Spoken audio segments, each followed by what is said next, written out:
Item ಯಾವುದೇ ಇರಲಿ try ಮಾಡಿ ಆಚಿ ಚಿಕನ್ ಮಸಾಲಾ. ಆಚಿ ಚಿಕನ್ ಮಸಾಲಾ.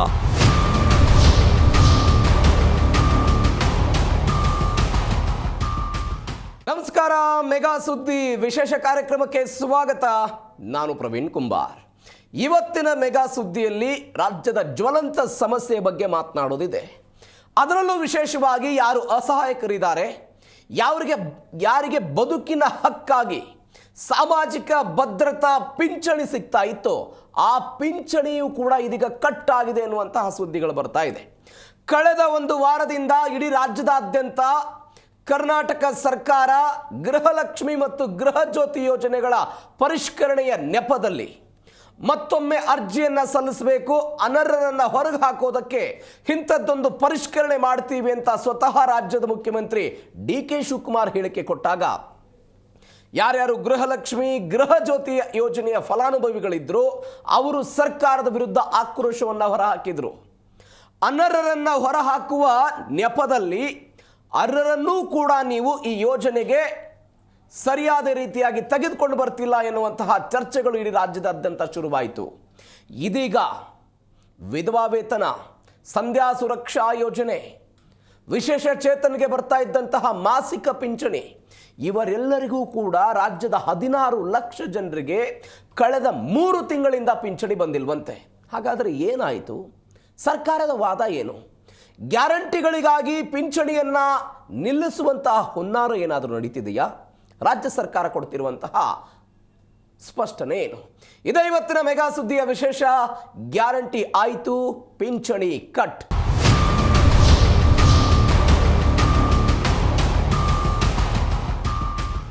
ಗೃಹಲಕ್ಷ್ಮಿ ಗೃಹ ಜ್ಯೋತಿ ಆಯಿತು, ಇದೀಗ ಸಾಮಾಜಿಕ ಭದ್ರತಾ ಹಕ್ಕಾಗಿರುವಂತಹ ಪಿಂಚಣಿಗೂ ಕೂಡ ಪರಿಷ್ಕರಣೆ ಬಂದ್ಬಿಟ್ಟಿದೆ. ಇಲ್ಲಿಯೂ ಕೂಡ ಅನರ್ಹರನ್ನು ಹೊರಹಾಕುವ ಪ್ರಯತ್ನ. ಯಾವ್ಯಾವ ಅನರ್ಹರಿಗೆ ಈ ಹಣ ಹೋಗ್ತಾ ಇತ್ತು ಅವರನ್ನ ಈ ಯೋಜನೆಯಿಂದ ಹೊರಗಿಡೋದು. ಇದರ ಪರಿಣಾಮವಾಗಿ ಕಚೇರಿಗಳಿಗೆ ಹಿರಿಯ ಜೀವಗಳು ಅಲ್ದಾಡ್ತಾ ಇರೋದು. ಶಂಕಾಸ್ಪದ ಫಲಾನುಭವಿಗಳಿಗೆ ಪಿಂಚಣಿ ಕಟ್ಟಂತೆ ಬುದ್ಧಿಮಾಂದ್ಯ, ಸಂಧ್ಯಾ ಸುರಕ್ಷಾ, ವಿಧವಾ ವೇತನ, ವಿಕಲಚೇತನ ಅಂದರೆ 60 ವರ್ಷಕ್ಕಿಂತ ಮೇಲ್ಪಟ್ಟವರಿಗೆ ಸಾಮಾಜಿಕ ಭದ್ರತೆ ಸಿಗುತ್ತಲ್ಲ, ವಿಧವಾ ಪತಿ ಮೃತಪಟ್ಟಂತಹ ವಿಧವೆಯರಿಗೆ ತಿಂಗಳಿಗೆ 800 ರೂಪಾಯಿ ಹಣ ಸಿಗ್ತಾ ಇತ್ತು. ಅದು ಕೂಡ ಕಳೆದ 3 ತಿಂಗಳಿಂದ ಬಂದಾಗಿದೆ. 3 ತಿಂಗಳ ಬಂದಾಗಿರೋದು. ಒಟ್ಟು ಇಡೀ ರಾಜ್ಯದಲ್ಲಿ ಪ್ರತಿ ತಿಂಗಳ 82,71,000 ಜನರಿಗೆ ಪಿಂಚಣಿ ಬರ್ತಾ ಇತ್ತು. ಅದರ ಪೈಕಿ 16 ಲಕ್ಷ ಜನರಿಗೆ ಇದೀಗ ಕೊಡಲಾಗಿದೆ ಅಂತ. ಪ್ರತಿ ತಿಂಗಳು ರಾಜ್ಯ ಸರ್ಕಾರ ಇದಕ್ಕಾಗಿ 400 ಕೋಟಿ ರೂಪಾಯಿ ಹಣವನ್ನು ವ್ಯಯ ಮಾಡ್ತಾ ಇತ್ತು.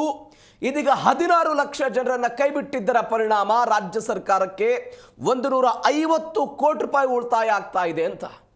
ಈಗ ಆಗ್ತಾ ಇರುವಂತಹ ಚರ್ಚೆ, ರಾಜ್ಯ ಸರ್ಕಾರದ ಬೊಕ್ಕಸಕ್ಕೆ 150 ಕೋಟಿ ರೂಪಾಯಿನ ಉಳಿತಾಯ ಆಯಿತು. ಆದರೆ ಪ್ರತಿ ತಿಂಗಳು 800 ರೂಪಾಯಿ ಹಣವನ್ನು ನಂಬಿ ತಮ್ಮ ದಿನನಿತ್ಯದ ಖರ್ಚುಗಳು, ಅವರ ವೈದ್ಯಕೀಯ ವೆಚ್ಚಗಳು, ಯಾರೋ ಮಗ ಮತ್ತು ಸೊಸೆ ತಂದೆ ತಾಯಿಯನ್ನು ಹೊರಗೆ ಹಾಕಿರ್ತಾರೆ.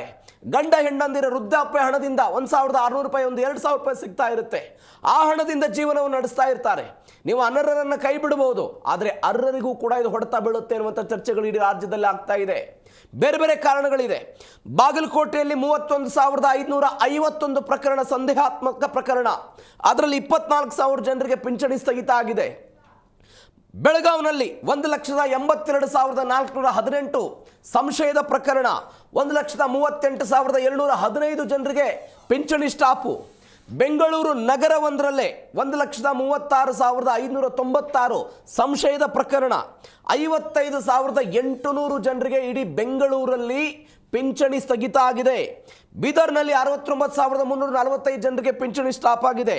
ಚಿಕ್ಕಮಗಳೂರಿನಲ್ಲಿ 55,000 ಜನ, ಚಿತ್ರದುರ್ಗದಲ್ಲಿ 57,000 ಜನ, ದಾವಣಗೆರೆಯಲ್ಲಿ 95,000 ಜನ, ಹಾಸನದಲ್ಲಿ 44,000 ಜನ, ಕಲಬುರಗಿಯಲ್ಲಿ 94,000 ಜನ, ತುಮಕೂರಲ್ಲಿ 63,000 ಯಾರು ಜನ ಪಿಂಚಣಿಯನ್ನು ಪಡೆದುಕೊಳ್ತಾ ಇದ್ರಲ್ಲ ಇವರೆಲ್ಲರಿಗೂ ಕೂಡ ಕಳೆದ 3 ತಿಂಗಳಿಂದ ಪಿಂಚಣಿ ಬಂದಿಲ್ಲ. 3 ತಿಂಗಳಿಂದ ಪಿಂಚಣಿ ಬಂದಿಲ್ಲ. ಯಾವ ಕಾರಣಕ್ಕಾಗಿ? ಪರಿಷ್ಕರಣೆ. ಅವರು ಹೇಳ್ತಾ ಇದ್ದಾರೆ ವಯಸ್ಸಿನ ದೃಢೀಕರಣವನ್ನು ತಪ್ಪು ಕೊಟ್ಟಿದ್ದರ ಪರಿಣಾಮವಾಗಿ 88,777 ಜನರ ಪಿಂಚಣಿಯನ್ನು ರದ್ದು ಮಾಡಿದ್ದೀವಿ. ವಯಸ್ಸಿನ ಕಾರಣಕ್ಕಾಗಿ ವಿಳಾಸದಲ್ಲಿ ವಾಸವಿಲ್ಲದೆ ಪಿಂಚಣಿಯನ್ನು ಪಡೆದುಕೊಳ್ತಾ ಇದ್ರು. ಈಗ ಬೆಂಗಳೂರಿನ ಯಾವುದೋ ಒಂದು ನಗರದ ವಿಳಾಸ ಕೊಟ್ಟಿರ್ತಾರೆ, ಆ ಪ್ರದೇಶದಲ್ಲಿ ಅವರು ಬದುಕು ನಡೆಸ್ತಾ ಇರಲ್ಲ, ಬೇರೆ ಎಲ್ಲೋ ಇರ್ತಾರೆ. ಈ ಕಾರಣಕ್ಕಾಗಿ 2,21,761 ಜನರ ಪಿಂಚಣಿಯನ್ನು ಕಟ್ ಮಾಡಿದ್ದೀವಿ ಅಂತ ಸರ್ಕಾರ ಹೇಳ್ತಾ ಇದೆ. ದಾಖಲೆಯಲ್ಲಿ ನೀಡುವಲ್ಲಿ ವಿಫಲರಾದವರು 13,23,932 ಜನರ ಪಿಂಚಣಿಯನ್ನು ರದ್ದು ಮಾಡಿದ್ದೀವಿ ಅಂತ ಹೇಳ್ತಾ ಇದ್ದಾರೆ. ಆದಾಯ ದೃಢೀಕರಣ ಪತ್ರ ಇಂತಿಷ್ಟೇ ಆದಾಯ ಅಂತ ಇರಬೇಕು ಅಂತ ಇರುತ್ತೆ. BPL ಕಾರ್ಡ್ ಹೋಲ್ಡರ್ ಆಗಿರಬೇಕು ಅನ್ನೋ ನಿಯಮ ಇದೆ. ಈ ಆದಾಯ ದೃಢೀಕರಣ ಪತ್ರವನ್ನು ನೀಡುವಲ್ಲಿ ವಿಫಲರಾದಂತಹ 45,853 ಜನರಿಗೆ ಪಿಂಚಣಿಯನ್ನು ಕಳೆದ 3 ತಿಂಗಳಿಂದ ರದ್ದು ಮಾಡಲಾಗಿದೆ. ಬರುವುದೇ 800,000 ರೂಪಾಯಿ ಬರ್ತಾ ಇದೆ. ಸಾಮಾನ್ಯವಾಗಿ ಹಳ್ಳಿಗಳಲ್ಲಿ ಪೋಸ್ಟ್ ಆಫೀಸ್ನ ಅಕೌಂಟ್ಗಳಿಗೆ ಪಿಂಚಣಿ ಜಮೆ ಆಗುತ್ತೆ, ಇಲ್ಲದೆ ಹೋದರೆ ಬ್ಯಾಂಕ್ ಖಾತೆಗಳಿಗೆ ಜಮೆ ಆಗುತ್ತೆ. ಈಗ ನಮ್ಮ ಹಾಗೆ ನಿಮ್ಮ ಹಾಗೆ ಫೋನ್ ಪೇನೋ ಗೂಗಲ್ ಪೇ ಮುಖಾಂತರ ಏನೋ ಟ್ರಾನ್ಸ್ಫರ್ ಮಾಡಿಬಿಡ್ತೀನಿ ಅನ್ನುವಂಥ ಲೆಕ್ಕದಲ್ಲಿ ಹಿರಿಯ ಜೀವಿಗಳು ಇರೋದಿಲ್ಲ. ಹಿರಿಯ ಜೀವಿಗಳು ಆ ರೀತಿಯಾಗಿ ಇರೋದಿಲ್ಲ. ಆ 800 ರೂಪಾಯಿ ಹಣವನ್ನು ವಿತ್ಡ್ರಾ ಮಾಡಿಸ್ಬೇಕು ಅನ್ನೋ ಕಾರಣಕ್ಕಾಗಿಯೇ ತಾಲೂಕಾ ಕೇಂದ್ರಗಳಿಗೆ ಅಲ್ದಾಡಬೇಕು.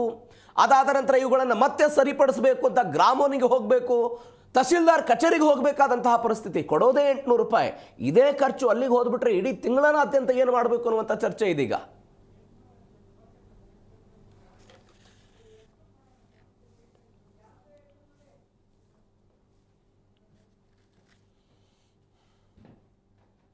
ಸಾಮಾಜಿಕ ಭದ್ರತಾ ಹಕ್ಕು ಅಂತ ಕರೀತಾರೆ ಪಿಂಚಣಿಯನ್ನ. ಸುಪ್ರೀಂ ಕೋರ್ಟ್ ಅನೇಕ ತೀರ್ಪುಗಳಲ್ಲಿ ಇದರ ಬಗ್ಗೆ ಉಲ್ಲೇಖ ಮಾಡಿದೆ. ಇದೇ ವಿಚಾರದ ಬಗ್ಗೆ ಇವತ್ತು ಮಾತನಾಡ್ತಾ ಹೋಗೋಣ. ಹಲವು ಜನ ಅತಿಥಿಗಳು ನಮ್ಮನ್ನ ಜಾಯ್ನ್ ಆಗಿದ್ದಾರೆ. ಸಾಮಾಜಿಕ ಕಾರ್ಯಕರ್ತರಾಗಿರುವಂತಹ ಎಸ್ ಆನಂದ್ ಅವರು ನಮ್ಮ ಜೊತೆ ಇದ್ದಾರೆ. ಸರ್ ನಮಸ್ಕಾರ, ಕಾರ್ಯಕ್ರಮಕ್ಕೆ ಸ್ವಾಗತ. ಮತ್ತೊಂದು ಕಡೆ ಹಿರಿಯ ನಾಗರಿಕರಾಗಿರುವಂತಹ ಲಕ್ಷ್ಮೀ ಪ್ರಸನ್ನ ಅವರು ನಮ್ಮ ಜೊತೆ ಇದ್ದಾರೆ. ಸರ್ ನಮಸ್ಕಾರ, ಕಾರ್ಯಕ್ರಮಕ್ಕೆ ಸ್ವಾಗತ.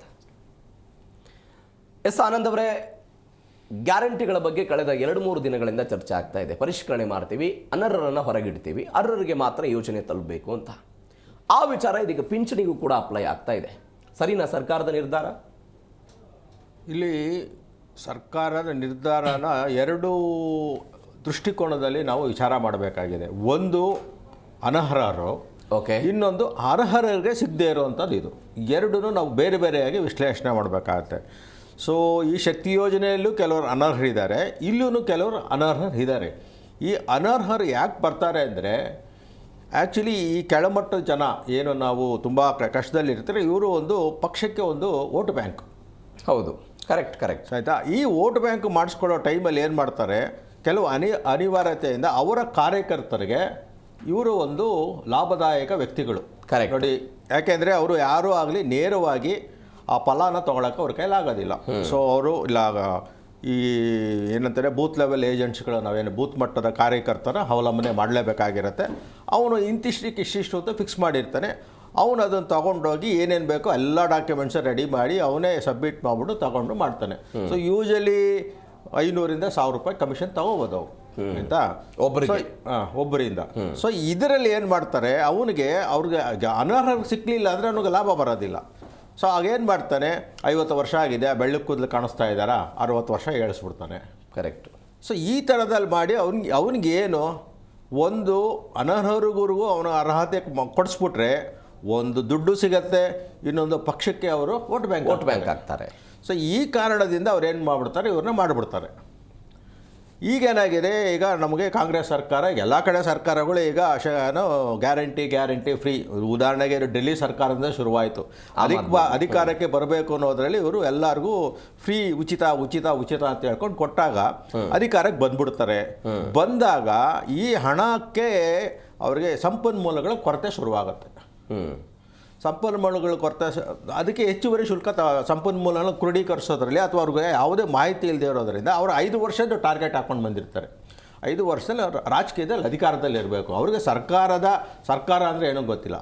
ಸೊ ಈ ಕಾರಣದಿಂದ ಬಂದಾಗ ಅವ್ರಿಗೆ ಗೊತ್ತಾಗುತ್ತೆ, ನೆಕ್ಸ್ಟ್ ಮುಂದಿನ ವರ್ಷ ನಾನು ಸರ್ಕಾರ ಖಂಡಿತ ನಾನು ನಡ್ಸೋಕ್ಕಾಗೋದಿಲ್ಲ ಅಂತ. ಅದು ನಮಗೆ ಡೆಲ್ಲಿನಲ್ಲೂ ಗೊತ್ತಾಗಿದೆ, ತಮಿಳ್ನಾಡಲ್ಲೂ ಅಲ್ಲೂ ಜಾಸ್ತಿ ನಿಮಗೆ ಉಚಿತ ಕೊಟ್ಟರು, ಅಲ್ಲೂ ಸರ್ಕಾರ ಫೇಲ್ಯೂರ್ ಆಗಿದೆ. ಹಾಗಾಗಿ ಇದು ಆಗ್ತಾ ಇದೆ. ಈಗ ಮೋಸ್ಟ್ಲಿ ಕಾಂಗ್ರೆಸ್ ಸರ್ಕಾರಕ್ಕೂ ಇಲ್ಲಿನ ನಮ್ಮ ರಾಜ್ಯ ಸರ್ಕಾರಕ್ಕೂ ಅದು ಅರ್ಥ ಆಗಿರಬೇಕು. ಈಗ ಏನು ಮಾಡ್ತಾ ಇದ್ದಾರೆ, ಒಂದು ಸೋಲೊಪ್ಕೋಬೇಕು, ಓಕೆ, ಇಲ್ಲ ಇದನ್ನು ತಪ್ಪು ಮಾಡಿರೋದನ್ನು ಬೇರೆ ಥರದಲ್ಲಿ ಸರಿ ಮಾಡಿಸ್ಕೋಬೇಕು. ಈಗ ಅವ್ರು ಏನು ಮಾಡ್ತಾನೆ, 2ನೇ ದಾರಿ ಹಿಡಿತಿದ್ದಾರೆ. ಏನು ಅಂದರೆ ಅನರ್ಹರು ಅಂತ ಹೇಳ್ಬಿಟ್ಟು ಏನು ಮಾಡ್ತಾಯಿದ್ದಾರೆ, ಎಷ್ಟು ಆಗುತ್ತೋ ಅಷ್ಟು ನಾನು ಸಂಪನ್ಮೂಲಗಳನ್ನ ನಾನು ಖರ್ಚು ಮಾಡೋದನ್ನು ವೆಚ್ಚ ಮಾಡೋದನ್ನು ಕಮ್ಮಿ ಮಾಡ್ಕೋಬೇಕು. ಉದಾಹರಣೆಗೆ ಶಕ್ತಿ ಯೋಜನೆಯಲ್ಲಿ ಅನರ್ಹ ಹಣ ಅಂತ ತೆಗೆದುಬಿಟ್ರೆ ನನಗೆ ಅಷ್ಟು ಹಣ ಉಳಿತಾಯ ಆಗುತ್ತೆ. ಇಲ್ಲೂ ಅಷ್ಟೇ, ಇಷ್ಟು ಪೋಲಾಗ್ತಾ ಇದೆ, ಇಷ್ಟು ಅನರ್ಹ ಅಂತ ಪ್ರತಿ ತಿಂಗಳು 400 ಕೋಟಿ ರೂಪಾಯಿ ಖರ್ಚು ಮಾಡ್ತಾ ಇದ್ದಾರೆ. 16 ಲಕ್ಷ ಜನರನ್ನು ಸ್ಟಾಪ್ ಮಾಡಿದ್ರಿಂದ ಸರ್ಕಾರಕ್ಕೆ 150 ಕೋಟಿ ರೂಪಾಯಿ ಒಂದಷ್ಟು ಉಳಿತಾಯ ಆಗುತ್ತೆ. 450 ಕೋಟಿ ರೂಪಾಯಿ ಉಳಿತಾಯ ಆಯಿತು. ಸಂಪನ್ಮೂಲಗಳು ಇವರಿಗೆ ಬರಲ್ಲ ನಿಮಗೆ. ಸೊ ನನಗೆ ಒಂದು ಏನು ಆದಾಯ ಮತ್ತು ವೆಚ್ಚ ಅಂತ ನಾವು ಕರಿತೀವಿ. ಸೊ ನನಗೆ ವೆಚ್ಚ ಜಾಸ್ತಿ ಆದಾಗ ಆದಾಯ ಅಷ್ಟೇ ಇರುತ್ತೆ ನಮಗೆ. ಸೊ ಆಗೇನು ಮಾಡಬೇಕು, ನಾನು ವೆಚ್ಚ ಕಮ್ಮಿ ಮಾಡೋಕೆ ಇದು ನಿಮ್ಮ ವಾದ ಇರೋದು ಆದಾಯ ಕ್ರೋಢೀಕರಣ ಮಾಡೋದು ಸರ್ಕಾರದ ಆದ್ಯ ಕರ್ತವ್ಯ ಆಗಬೇಕು. ಬಟ್ ಅದು ಆಗದೇ ಇರೋದಕ್ಕಾಗಿ ಅನರ್ಹ ಎನ್ನುವಂಥ ಪಟ್ಟಿಯನ್ನು ತರುವ ಮುಖಾಂತರ ಆದಾಯವನ್ನ ಕೊಟ್ಟಿರುವ ಆದಾಯವನ್ನು ವಾಪಸ್ ತೆಗೆದುಕೊಳ್ಳುವ ಪ್ರಯತ್ನವನ್ನು ಮಾಡ್ತಿದ್ದಾರೆ ಅಂತ. ಹೌದು, ನಾನು ಅದನ್ನೇ ಹೇಳಕ್ಕೆ ಹೊರಟಿದ್ದೀನಿ. ಆಯಿತಾ, ಅದ್ರ ಬಗ್ಗೆ ಸ್ವಲ್ಪ ಚರ್ಚೆನೂ ಮಾಡ್ಬೋದು. ಓಕೆ, ಆಯಿತಾ. ಸೊ ಹಾಗಾಗಿ ಅದು ಒಂದು. ಸೊ ಇವರಿಗೆ ಅಧಿಕಾರಕ್ಕೆ ಬಂದಾಗ ನಾನು ಈ ವೆಚ್ಚ ಮಾಡುವಾಗ ಈ ಉಚಿತ ಹೆಂಗೆ ಕೊಡ್ತೀನಿ ಏನೋ ಗೊತ್ತಿರೋದಿಲ್ಲ ಅವರಿಗೆ. ಯಾಕೆಂದರೆ ಇವ್ರು ಯಾರು ಆರ್ಥಿಕ ತಜ್ಞರಲ್ಲ. ಒಂದು ನಾನು ಅನಾಲಿಸಿಸ್ ಪ್ರಕಾರ ಅಂದರೆ ವಿಶ್ಲೇಷಣೆ ಪ್ರಕಾರ ಇಲ್ಲಿ ನಮ್ಮಲ್ಲಿ ಏನಾಗ್ತಾ ಇದೆ ಅಂದರೆ ದುರಂತ ನಮ್ಮಲ್ಲಿ ಈಗ ನಾನು ಒಂದು ಹೊಸ ಶಬ್ದನ ಮಾಡಿದ್ದೀನಿ. ಏನಂದರೆ ಶೈಕ್ಷಣಿಕ ದಿವಾಳಿತನ ಅಂತ ನಾನು ಕರಿತೀನಿ. ಓಕೆ, ಏನಪ್ಪ ಅಂದರೆ ಒಳ್ಳೆ ಡಿಸ್ಟಿಂಕ್ಷನಲ್ಲಿ ಪಾಸ್ ಆಗಿರೋರೆಲ್ಲ ಕೆಲಸಗಾರರಾಗ್ತಾರೆ. ಆಯಿತಾ, ಒಂದು ಕಂಪ್ನಿ CEO ಆಗ್ತಾರೆ. ಈ ಆರ್ಡಿನರಿ ಪಾಸ್ ಆಗಿರೋರು ಒಂದು ಕಂಪ್ನಿ ಓಪನ್ ಮಾಡೋ ರ್ಯಾಂಕ್ ಸ್ಟೂಡೆಂಟ್ಗಳು ಇವ್ರು ಕೆಲಸಕ್ಕೆ ಇಟ್ಕೊತಾರೆ. ಆಯಿತಾ, ಇನ್ನು ಮೂರನೇವ್ರು ಒಬ್ಬರು ಇದ್ದಾರೆ, ಏನು ಅಂದರೆ ಫೇಲ್ ಆಗಿರೋರು. ಅವರು ಈ 3 ಜನಗಳದ್ದು ಭವಿಷ್ಯ ಇವ್ರು ನಿರ್ಧಾರ ಮಾಡ್ತಾರೆ. ಅಂದರೆ ಪೊಲಿಟಿಷಿಯನ್ಸ್ ಅಂತ ನೀವು ಹೇಳ್ತಾ ಪೊಲಿಟಿಷಿಯನ್ಸು, ಜ್ಯೋತಿಷಿಗಳು, ಪುರೋಹಿತರು, ಈ ಥರ ಇದೆ. ಸೊ ಇಲ್ಲಿ ರಾಜಕೀಯದವರು ಇದ್ದಾರೆ.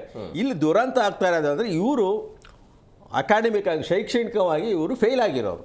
ಓಕೆ, ಒಂದಷ್ಟು ಜನ ಇದ್ದಾರೆ ಬುದ್ಧಿವಂತರು, LLB ಮಾಡಿರೋರು ಇದ್ದಾರೆ. ಬಟ್ ಅವ್ರದ್ದು ಇವತ್ತು ಎಲ್ಲರೂ ಅವರನ್ನು ಒಟ್ಟಾರೆಯಾಗಿ ಅವರು ಯಾವುದಕ್ಕೂ ಬೇಡವಾದವರು ಆಗ್ಬಿಟ್ಟಿದ್ದಾರೆ. ಸೊ ಎಲ್ಲೂ ಇಲ್ಲದೆ ಇರೋರು ಏನು ಮಾಡ್ತಾರೆ, ಅವರೊಂದು ವ್ಯವಸ್ಥೆ ನೋಡ್ತಾರೆ. ಇವರಿಗೆ ಸರ್ಕಾರದ ಸಂಪನ್ಮೂಲಕ್ಕಿಂತ ಸರ್ಕಾರೇತರ ಸಂಪನ್ಮೂಲಗಳು ಜಾಸ್ತಿ ಇವರಿಗೆ. ಓಕೆ ಸರ್, ಆಯಿತಾ, ಬರ್ತೀನಿ ಸರ್, ಮಾತನಾಡಿಸ್ತೀನಿ. ಲಕ್ಷ್ಮೀಪ್ರಸನ್ನ ಸರ್ ಒಬ್ಬ ಹಿರಿಯ ನಾಗರಿಕರು, ನಾನು ಆವಾಗಲೇ ಉಲ್ಲೇಖ ಮಾಡಿದೆ. ಈಗ ಪಿಂಚಣಿಯನ್ನು ಕೊಡುವಂತಹ ಉದ್ದೇಶ ಯಾವ ಕಾರಣಕ್ಕೆ ಅಂತ ಹೇಳಿದ್ರೆ ಅವರ ಜೀವನ ಸುಗಮವಾಗಲಿ, ಅವ್ರಿಗೊಂದು ಮರ್ಯಾದೆಯುತ ಬದುಕಿರಬೇಕು ಅನ್ನೋ ಕಾರಣಕ್ಕಾಗಿ ಪಿಂಚಣಿಗಳನ್ನು ಕೊಡಲು ಅದಕ್ಕಾಗಿ ಶುರು ಮಾಡಿರೋದು. ಅವ್ರಿಗೆ ಯಾರೋ ಮಕ್ಕಳು ಇರೋದಿಲ್ಲ ಅನ್ನೋ ಕಾರಣಕ್ಕಾಗಿ, ವಯಸ್ಸಾಗಿದೆ ದುಡಿಮೆ ಇಲ್ಲ ಅನ್ನೋ ಕಾರಣಕ್ಕಾಗಿ, ಪತಿ ಇಲ್ಲ ಅನ್ನೋ ಕಾರಣಕ್ಕಾಗಿ ವಿಧವೆಗೆ ವಿಧವಾ ವೇತನವನ್ನು ಕೊಡೋ ಕಾರಣಕ್ಕಾಗಿ, ಈ ಕಾರಣಕ್ಕಾಗಿ ಶುರು ಮಾಡಿರೋದು. ನೀವು ಏಕಕಾಲಕ್ಕೆ 3 ತಿಂಗಳದ್ದು ಹೀಗೆ ನಿರಂತರವಾಗಿ ನಿಲ್ಲಿಸ್ಬಿಟ್ರೆ ಪರಿಸ್ಥಿತಿ ಏನಾಗ್ಬಿಡುತ್ತೆ? ಅಲ್ಲ, ಈಗ 2 ವಿಷಯ ಇದೆ.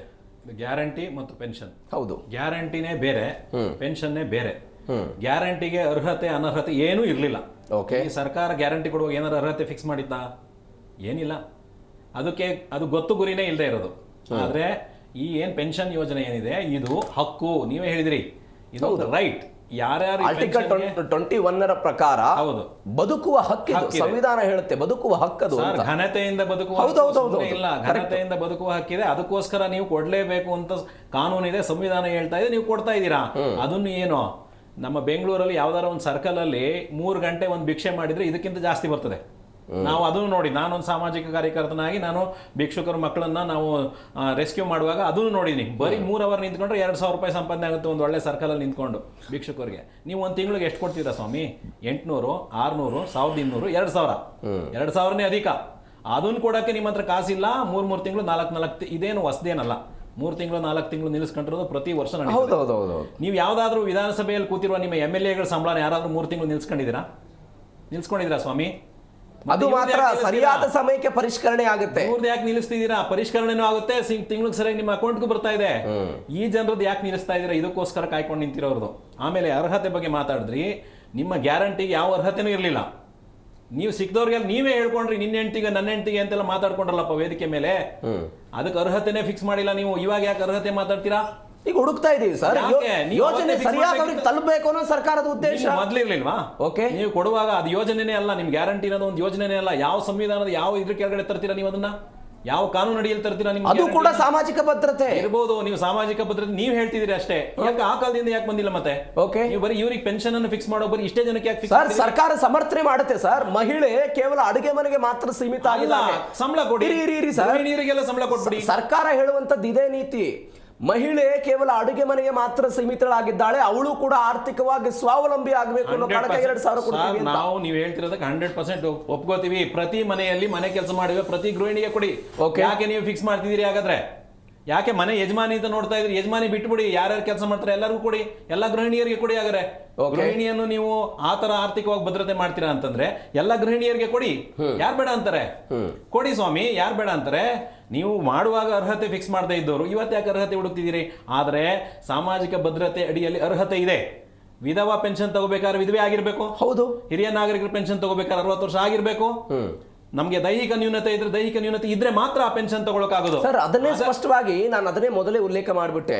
ಅವರು ಸ್ವತಃ ಯಾವ್ಯಾವ ಕಾರಣಕ್ಕಾಗಿ ರದ್ದು ಮಾಡಿದ್ದಾರೆ ಅನ್ನೋದನ್ನು ಕೂಡ ಪಾಯಿಂಟ್ ಔಟ್ ಮಾಡಿದ್ದಾರೆ. ಅಲ್ಲಿ ವಯಸ್ಸಿನ ದೃಢೀಕರಣದ ಬಗ್ಗೆ ನೀವು ಮಾತನಾಡ್ತಾ ಇದ್ದೀರಿ, ಅದನ್ನು ಕೂಡ ಪಾಯಿಂಟ್ ಔಟ್ ಮಾಡಿದ್ದಾರೆ.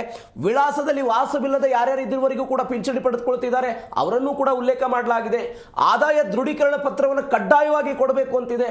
ನಾವು ನೀವು ಚರ್ಚೆ ಮಾಡಬೇಕಾದಂತ ವಿಚಾರ ಅಲ್ಲ. ಇವತ್ತು ಆದಾಯ ಪ್ರಮಾಣ ಪತ್ರವನ್ನು ತಹಶೀಲ್ದಾರ್ ಕಚೇರಿಯಲ್ಲಿ ಯಾವ ರೀತಿಯಾಗಿ ಕೊಡ್ತಾರೆ ಅಂತ. ಯಾಕೆ ನಾನು ಇದನ್ನ ಮಾತಾಡ್ತೀನಿ ಹೇಳಿದ್ರೆ, ಗ್ಯಾರಂಟಿ ಮತ್ತು ಪೆನ್ಷನ್ಗೆ ನೀವು ಚರ್ಚೆ ಮಾಡಲೇಬೇಡಿ. ಗ್ಯಾರಂಟಿನೇ ಬೇರೆ, ಪೆನ್ಷನ್ನೇ ಬೇರೆ. ಹೌದು, ಪೆನ್ಷನ್ ಅಲ್ಲಿ ನಿಮ್ಗೆ ಅನರ್ಹರನ್ನ ಇವಾಗ ಗುರುತಿಸ್ತಿದ್ದೀರಾ? ನೀವು ಆರಂಭ ಮಾಡಿದ್ರಲ್ಲ ಪೆನ್ಷನ್ ಕೊಡಕ್ಕೆ, ಅವಾಗ ಅವರು ವಿಧವೆ ಅಲ್ವಾ ಅಂತ ನೀವು ಚೆಕ್ ಮಾಡ್ಲಿಲ್ವಾ? ಯಾರು ಮಾಡ್ದವನು? ಯಾಕೆ ಕೊಟ್ರಿ ಅವತ್ತು ಸ್ವಾಮಿ? ಇವತ್ತು ಅನರ್ಹರು ಅಂತ ಹೇಳ್ತಿರೋರು ಅವತ್ತು ಯಾಕೆ ಕೊಟ್ರಿ ಸ್ವಾಮಿ? ಈಗ 5 ವರ್ಷನ 6 ವರ್ಷನ ಅವ್ರು ಕೊಟ್ರಲ್ಲ, ನೀವು ಏನ್ ಮಾಡ್ತಿದ್ರಿ? ಇವತ್ತು ಆದಾಯ ದೃಢೀಕರಣ ಪತ್ರ ಕೇಳಿದ್ರೆ ಅವತ್ತು ಯಾಕೆ ಕೇಳಿಲ್ಲ ನೀವು? ಕೊಡೋ ದಿವಸ ಸಾರ್ ಹೇಳಿದ್ರು ಯಾವನೋ ಇರ್ತಾನೆ ಕೊಡಿಸ್ತಾನೆ ಅಂತ, ಅವ್ನು ಕೊಡಿಸ್ತಾನೆ, ನೀವು ಕೊಟ್ಬಿಟ್ರಿ. ಇವತ್ತು ಯಾಕೆ ನಿಲ್ಲಿಸ್ತೀರಾ? ಅವತ್ತು ನಿಮ್ಗೆ ಆದಾಯ ದೃಢೀಕರಣ ತಗೊಂಡಿಲ್ವಾ ನೀವು? ಇವ್ರು ವಿಧವೆ ಅಂತ ಅವತ್ತು ಗುರುತಿಸ್ಲಿಲ್ವಾ? ಇವ್ರ ವಯಸ್ಸನ್ನ ಕೊಡೋ ದಿವಸ ಮೊದಲನೇ ದಿವಸ ನೀವು ಗುರುತಿಸಿಲ್ವಾ? ಹಾಗಾದ್ರೆ ಭ್ರಷ್ಟರು ಯಾರು ಸ್ವಾಮಿ? ಯಾರು ಭ್ರಷ್ಟರು? ಯಾರು ಅನರ್ಹ? ನಿಮ್ ಸರ್ಕಾರನೇ ಅನರ್ಹತೆಯನ್ನು ಹೊಂದಿದೆ. ನಿಮ್ಮ ಯಾರಾದ್ರೂ ನೀವು ಆಕ್ಷನ್ ತಗೊಳ್ಳೋದಿದ್ರೆ ಯಾರು ಕೊಟ್ಟಿದ್ದಾನೆ ಅವನ ಮೇಲೆ ತಗೊಳ್ಳಿ. ಯಾರು ಈ ಒಂದು ಅನರ್ಹರಿಗೆ ಪೆನ್ಷನ್ ಕೊಟ್ಟ? ಯಾರು ಕೊಟ್ಟರು ಸ್ವಾಮಿ? ಸರ್ಕಾರನೇ ಕೊಟ್ಟಿದೆ ತಾನೆ, ಸರ್ಕಾರಿ ಅಧಿಕಾರಿನೇ ತಾನೇ ಅಪ್ರೂವಲ್ ಮಾಡಿದ್ದು ಕೊಡ್ಬೋದು ಇವ್ರಿಗೆ ಅಂತ. ಯಾಕೆ ನೀವು ಕೊಟ್ರಿ ಅವತ್ತು?